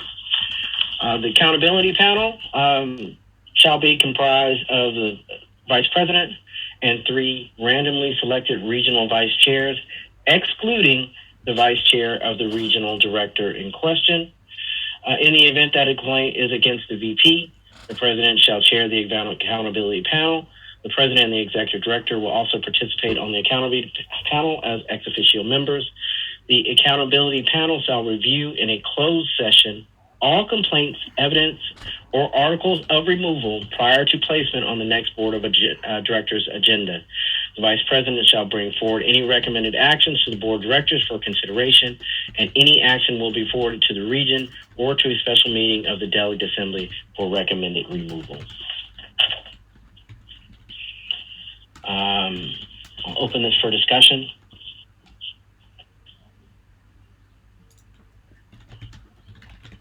Is there anyone that would like to chime in or add to this discussion? I believe we are all pretty much aware of what's going on, or at least some of the issues that are going on in Region 4.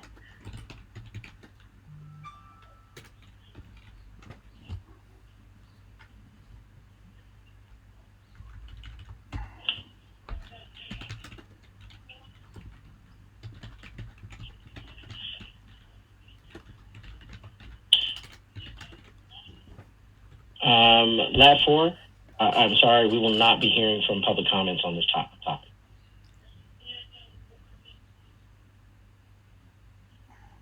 So are there any members of this committee that would like to add to this conversation? Chair? Recognize.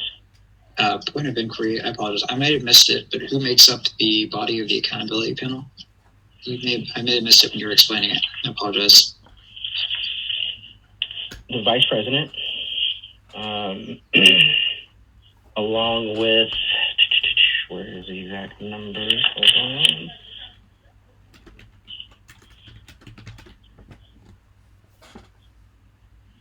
Three randomly. Oh, I'm sorry. Oh, go ahead. But it's 3 randomly selected regional vice chairs, and then also myself and Dr. Adams as ex officios. So it's the vice president, 3 randomly selected regional vice chairs, myself and Dr. Adams. Dr. Adams, would you like to add? No, that's okay, Chair. Thank you. Thank you. Vice President Martinez. I know in the policy it states randomly, so how exactly are those vice chairs selected? What has been proposed, they are going to be, the names of the chairs will be entered with the exception of the vice chair from Region 4, which will not be allowed to sit on that panel because that is the region that is in question. And then that from those names will be entered into a random generator, basically, and then that random generator will pick the names, and so they will be randomly picked out of the vice chairs, excluding Vice Chair 4. Does that answer your question, Vice President Martinez?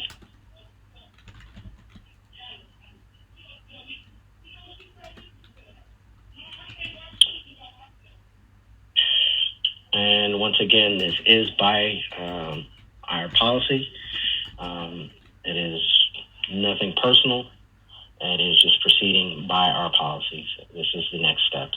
Myself and Dr. Adams have continued to try to work with Region 4 to settle their differences, but it has just gotten to a point where ultimately right now, who it is hurting the most, as I've said many times today, is the delegates and the students of Region 4. And we can't allow it to continue because it's hurting the delegates and the students. When we have an executive board that is just that split and just so determined on not working together with each other, even we've worked with them to set an agreement for them to follow. And it's getting out of hand. It's been witnessed on both sides. Just a lack of respect. It's just been pushed too far.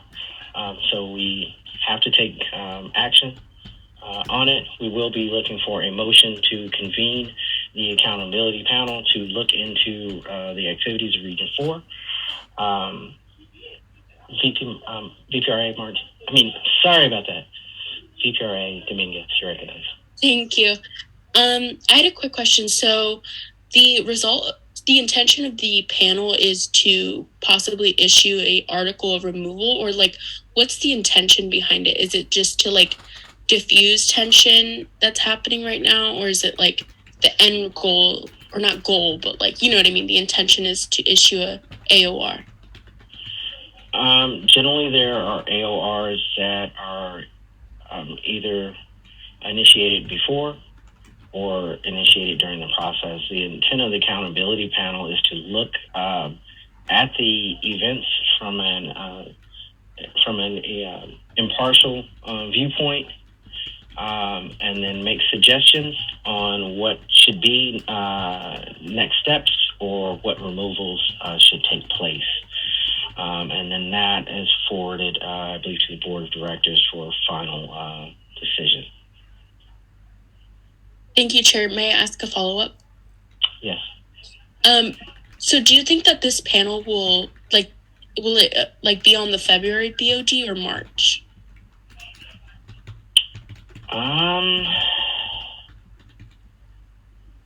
I would really like to see it on February, but time-wise, I think it may be on March. Dr. Adams, I'm going to defer to you on that.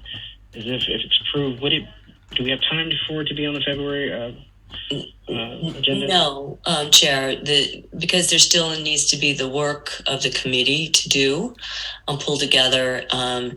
It may make the March. Hopefully it will make the March, given the volatility of Region 4 at this point. But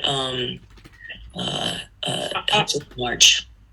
Dr. Adams, I'm sorry. I was looking at that entirely the wrong way. What I was meaning, hopefully, would come to the board with February would be the creation of the accountability panel, but I believe it can be created here, and that part wouldn't need to go to the board, if I'm understanding that correctly. But their recommendations would need to come to the board, and as Dr. Adams would say, that would most likely be in March. Correct. Thank you. Vice President Martinez, you recognize. So in reading the description, would this accountability panel be formed for, not to question, I don't know the word, I can't find the word off the top of my head, but you're gonna go with that word, to question the entirety of the executive leadership of Region 4 or just certain one or two individuals? It would really be looking at the instances that are going on. I will say from what I've looked at, there are some members that have definitely broke policy, that, and by repeated breaking of policy, does put them in place for removal. However, there's been other instances that the panel might find a different type of remedy for. But some of the issues that have occurred, honestly, I would not be surprised if certain members would be appointed for article of removal. Basically, we have gotten to that point where, yes, I'm sure that the panel would be suggesting at least, not sure how many or however else or whatever, the whole suggestions that they would come up with, and that's the purpose of them meeting. But there has been some blatant, there's been blatant disrespect, for one. There's been blatant policies that have just, even after stating the policy and knowing these individuals know what the policy is, there's just been attempts to work around the policy or come up with excuses to break the policy. There is no excuse for breaking a policy, especially when the SSCCC deems that policy for the security and of our organization, and to keep us, where we're not holding ourselves liable. Some things can be, are sort of minor, can be overlooked. Some things can be addressed, right? And we can hope they can get better. But when you're doing things that specifically puts the SSCCC in liability issues, then it's gone too far.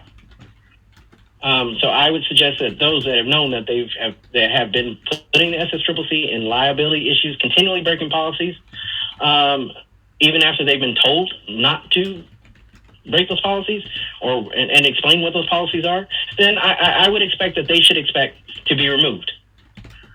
We're not talking about if they do something. These are things that have already been done.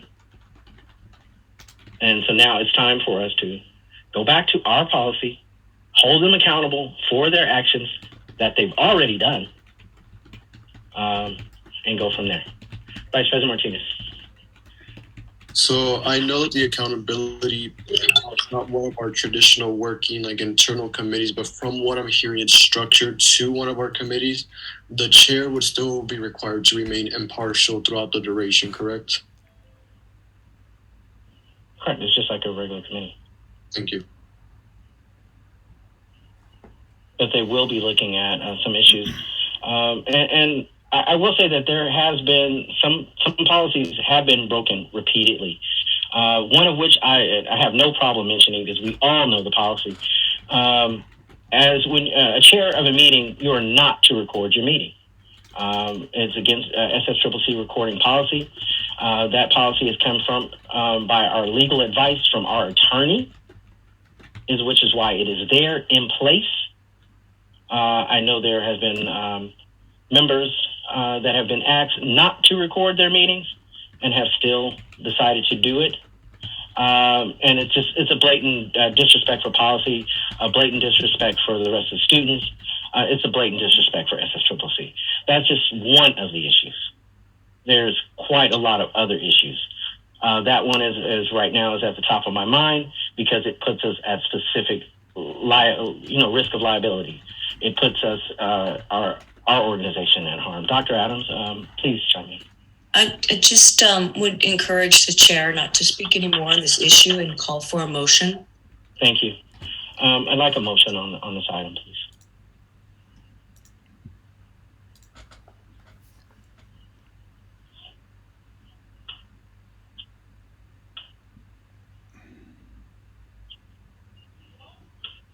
Chair, Recognize.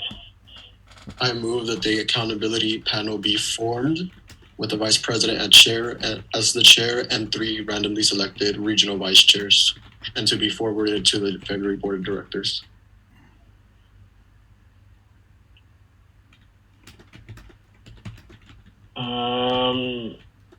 Just for corrections, Dr. Adams, does that need to be forwarded to the February Board of Directors, or does it just be just created? I'll just created by the executive committee. Thank you. So, Vice Martinez, would you mind repeating or restating the motion? Chair, I move that the accountability panel be created by the SSCCC Executive Committee. Thank you. It has been moved to create the accountability panel to discuss activities in Region 4. Is there a second?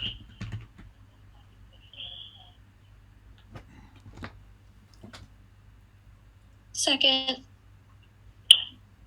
It has been moved and seconded to create an accountability panel to look into the activities in Region 4. Are there any objections? And by not objecting, then you are assuring that you're in agreement.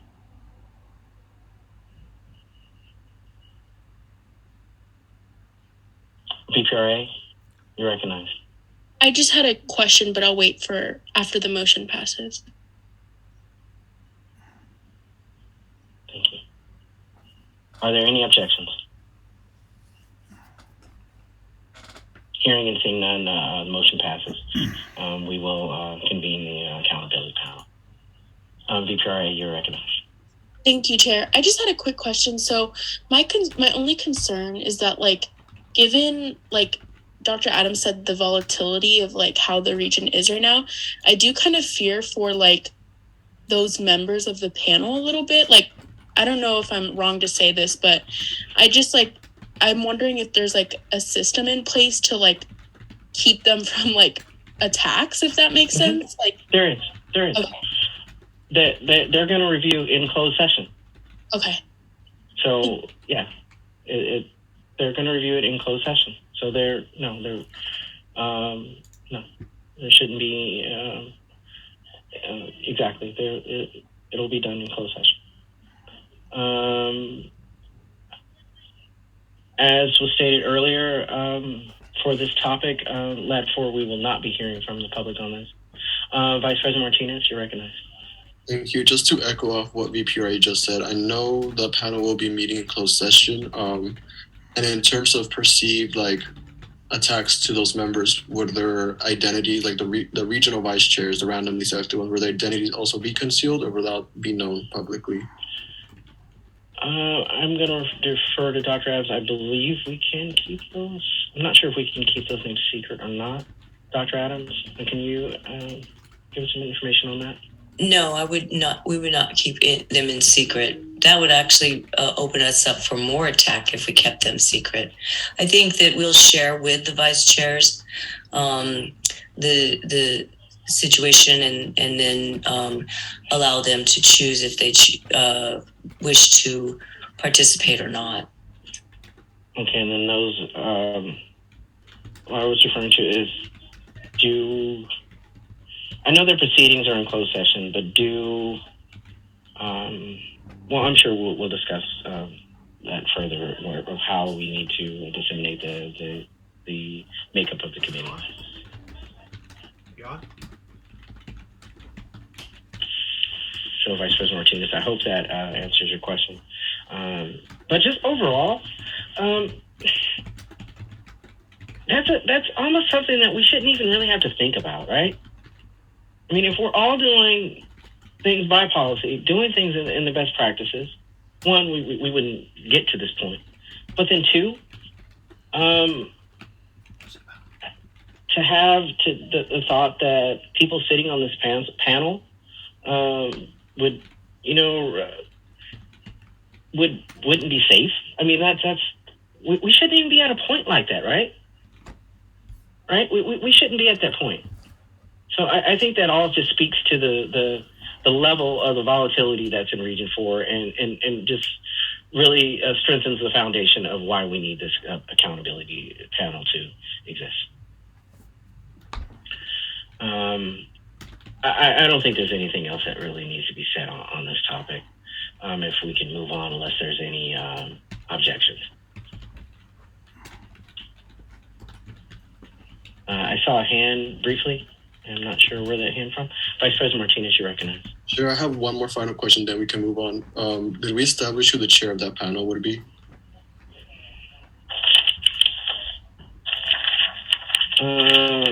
Dr. Adams, by policy, the Vice President chairs that panel, correct? Correct. So yes, you will be chairing that panel.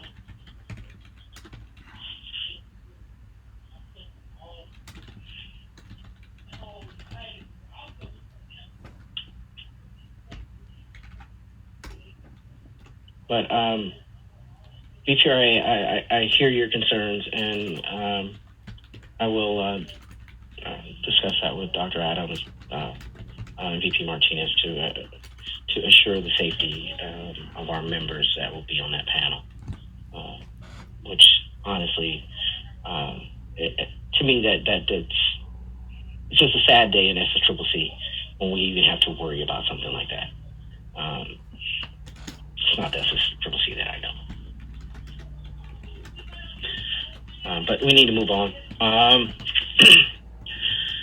So unless there's any objections, we're going to move on to item E, our February Board of Directors training and meeting agendas. Thank you.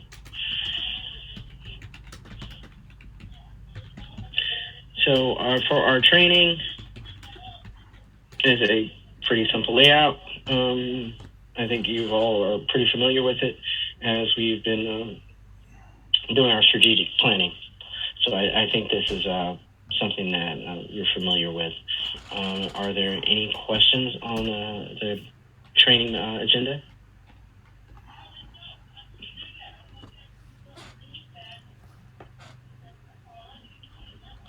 Okay, hearing and seeing none. So unless there's something you'd like to add, Dr. Adams, I think we're good on our training agenda. I'm sorry, Chair, what did you say? Unless there was something else you'd like to add, I think we're good on the training agenda. Yeah, I only wanted just to highlight that by the time we come together on our training, that the consultants will have talked to our external stakeholders, so they'll be bringing that for the body to discuss, and so that's it. Thank you. And in response to VPRA's question, it may be, it may not be. So we'll have to wait and see how this fleshes out, and then whether or not we have another one. We do have March yet.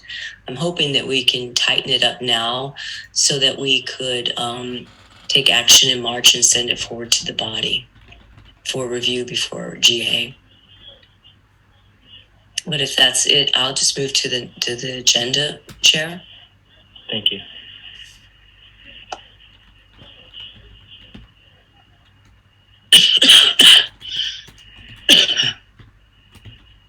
So we were still waiting for Region LAD 10 to be verified. Advocacy in April, going to put in a change for April 12th. Article removal, I think we can just put that on consent. Anybody can pull it, but put that on consent. Our typical things in the early VPLA. Will you want the update, or are you planning on taking action during the meeting?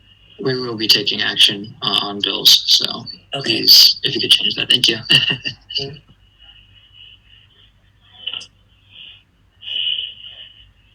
Okay, and then I'm not sure what should we do in this our little 1 minute thing. Do you want to just use this time? I mean, it's not a positive thing like we usually have been trying to do, but to talk to the board about texting and stuff like that, or will you do that under community agreements? When do you want to do that? I'm okay with doing it then. The only other part I was going to bring it up either then. That'd probably be the best time. Yeah, because we don't do a roundtable for the board of directors, so that would probably be the best time. Chair, you have a hand up. VPRA, you recognize. I'm not sure if this is decided already, but I was just going to suggest for item A of business that since it's Valentine's Day, we do something like one thing we love in our lives. I think that would be cute. And also just to lighten the mood, VP Martinez and I are going to be bringing candy grams. So if you guys got any allergies, let us know. And I think that will be cute. Thank you. I have an allergy to milk chocolate, but I love dark chocolate. I'm kidding. So do we want to leave that there? Put something we love, or did you want to talk about those situations? We're going to have to talk about the situations anyway. If we want to open it up with something that we love, that would be great. I will tell everybody right now that I don't love talking about these situations. I do love the SSCCC, just not so much right now today. Okay. And then Vice Chancellor O'Shaughnessy, I can never get her name right, Ruan O'Shaughnessy, asked to be put on the agenda for DSP as funding formula. So we put that in there. I'll need to get a time certain on here for her. And then we have the legislative update, and we'll change that to action.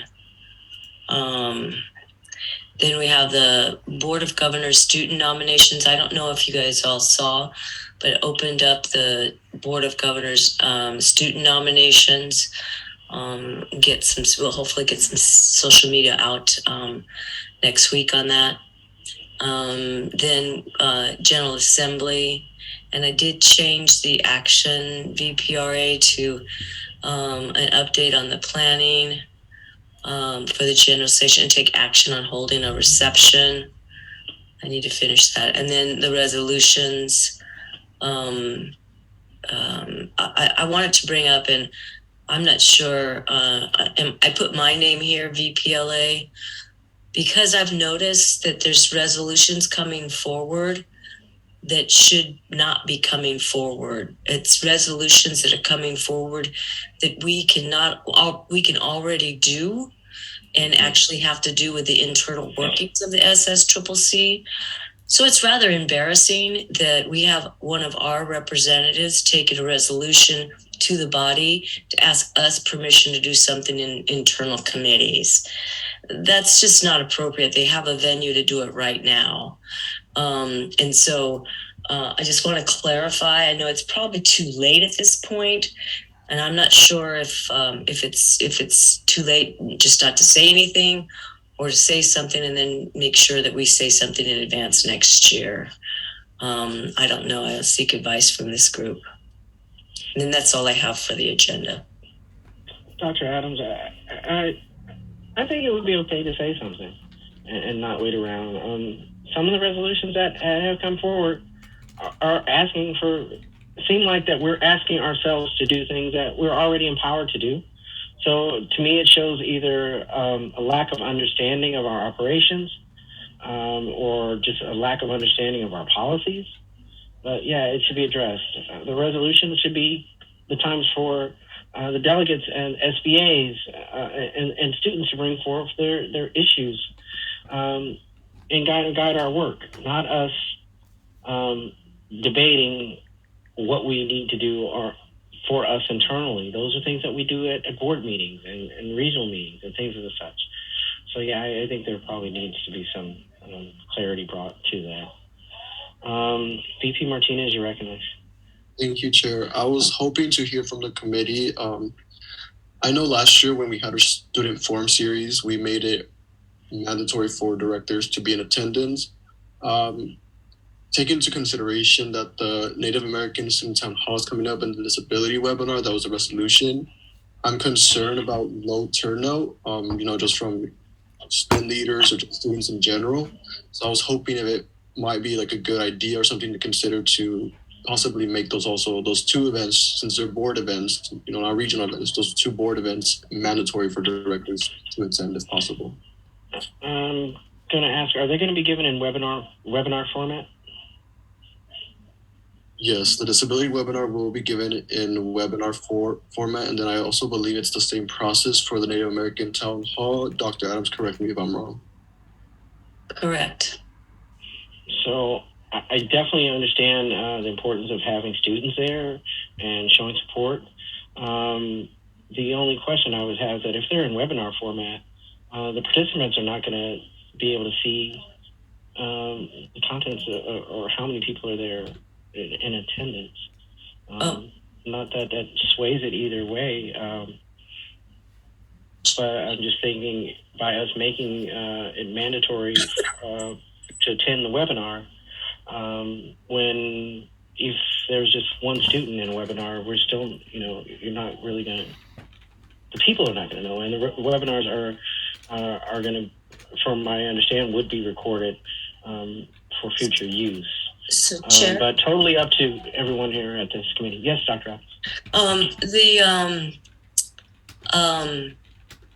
It's in a webinar format, but it's not what you're referencing as far as the form of a webinar. We just mirror the webinar. They still will see who's in attendance. Gotcha. That was my question. So yes, and it definitely matters. Is there a motion on the floor to make those? Actually, wait a minute. We're not even. Chair, you don't need action. Yeah, we couldn't take action on that. Chair, just a quick suggestion. If it does go on the agenda, I think it could go on consent agenda. I don't think it has to be like action or discussion. Chair. Recognize. That was a complaint last year that they were tucked out on consent, and the board was, even though they should be paying attention to what's on consent, it shouldn't be hidden in consent. So I'm suggesting we put it on the agenda and then let people know what mandatory means. I would rather see it on the agenda, not the consent agenda.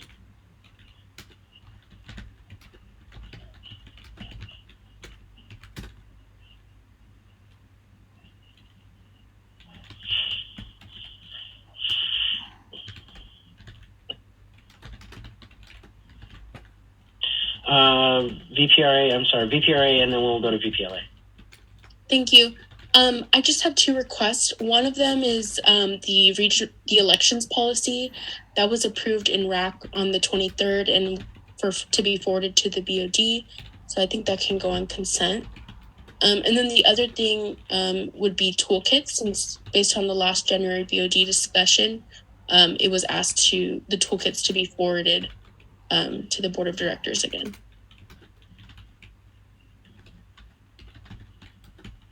Chair. Recognize. Can I ask VPRA to send me the elections policy, please? Sure, VPRA, can you send Dr. Adams the elections policy? Absolutely, I'll do it right now. Thank you. VPLA, you recognize. Yeah, the only thing that I wanted to add was just the SS, again, like I mentioned earlier in an earlier item, the LAC is coming up on, it depends on the decision of the Legislative Affairs Committee, but we're discussing the Regional Legislative Affairs Committee charge as an item. So if that does come out to if that is forwarded to the board, I can update Dr. Adams, whether that's a discussion or whether that's an action or whether it does get forwarded to the board ultimately. And then other than that, I mean, the advocacy in April is already a consent agenda item, and then the ledge update has been made an action item, so I don't have much else to add. So, Chair, Recognize. I missed what VPLA was going to send to me. Here. GPS? Could you repeat that? So the regional legislative affairs committee charge that we're developing. Okay.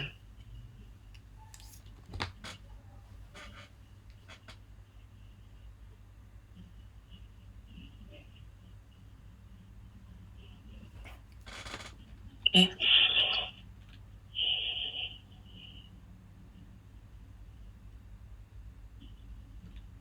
Okay, Chair, that's all I have. I will say that board agenda items, including your ledge update, VPLA, are due by noon on Monday. And it'll be critical to get them in on time since I will be in Washington. Along with that, reports. I know Dr. Adams has sent out the reminder, but reports are due Monday by noon. And if that's all that we have for this item, we can go on to the next item, which is our newsletter.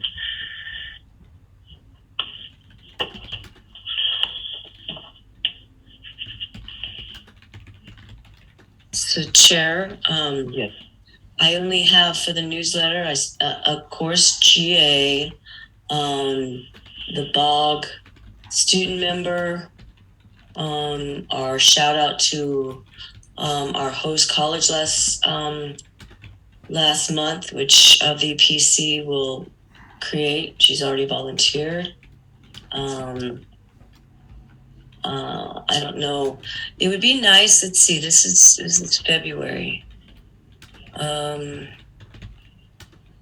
was going to say it would be nice to have something about the elections in there, but we still have March for that.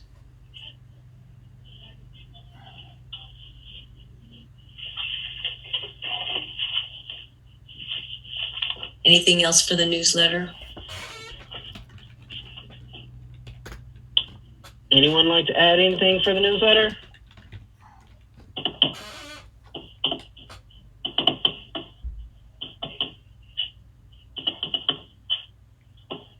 I'm not seeing or hearing any, Dr. Adams.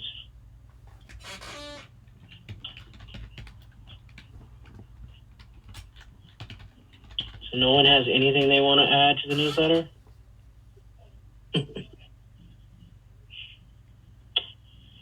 Seems like it's going to be a short newsletter. VPRA. Okay, just remembered, Dr. Adams, if you would allow me, I can do a write-up on the toolkits since by the time it's published, they should probably be approved by the board. That'd be great.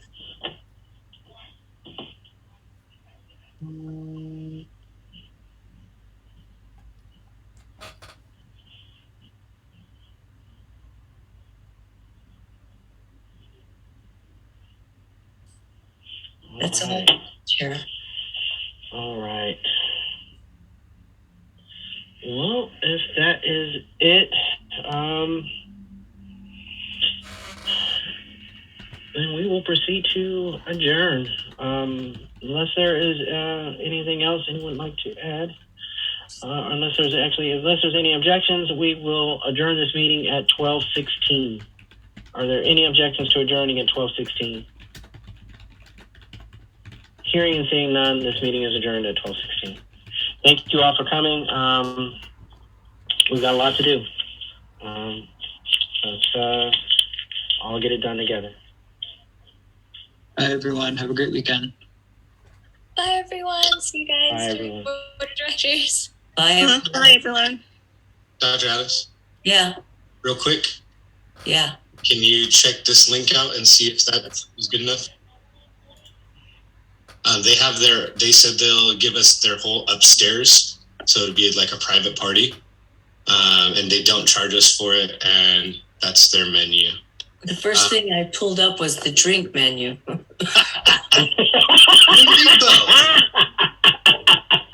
Is that the link you sent me?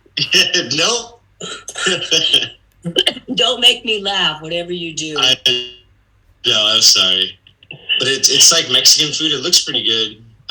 Had good reviews online. Oh, you did look up the reviews? Yes, it was a Mexican pizza. 4.4, I think, online, which is good. Okay. Anything above 4.0 is pretty good. Of Abundagus. Yeah.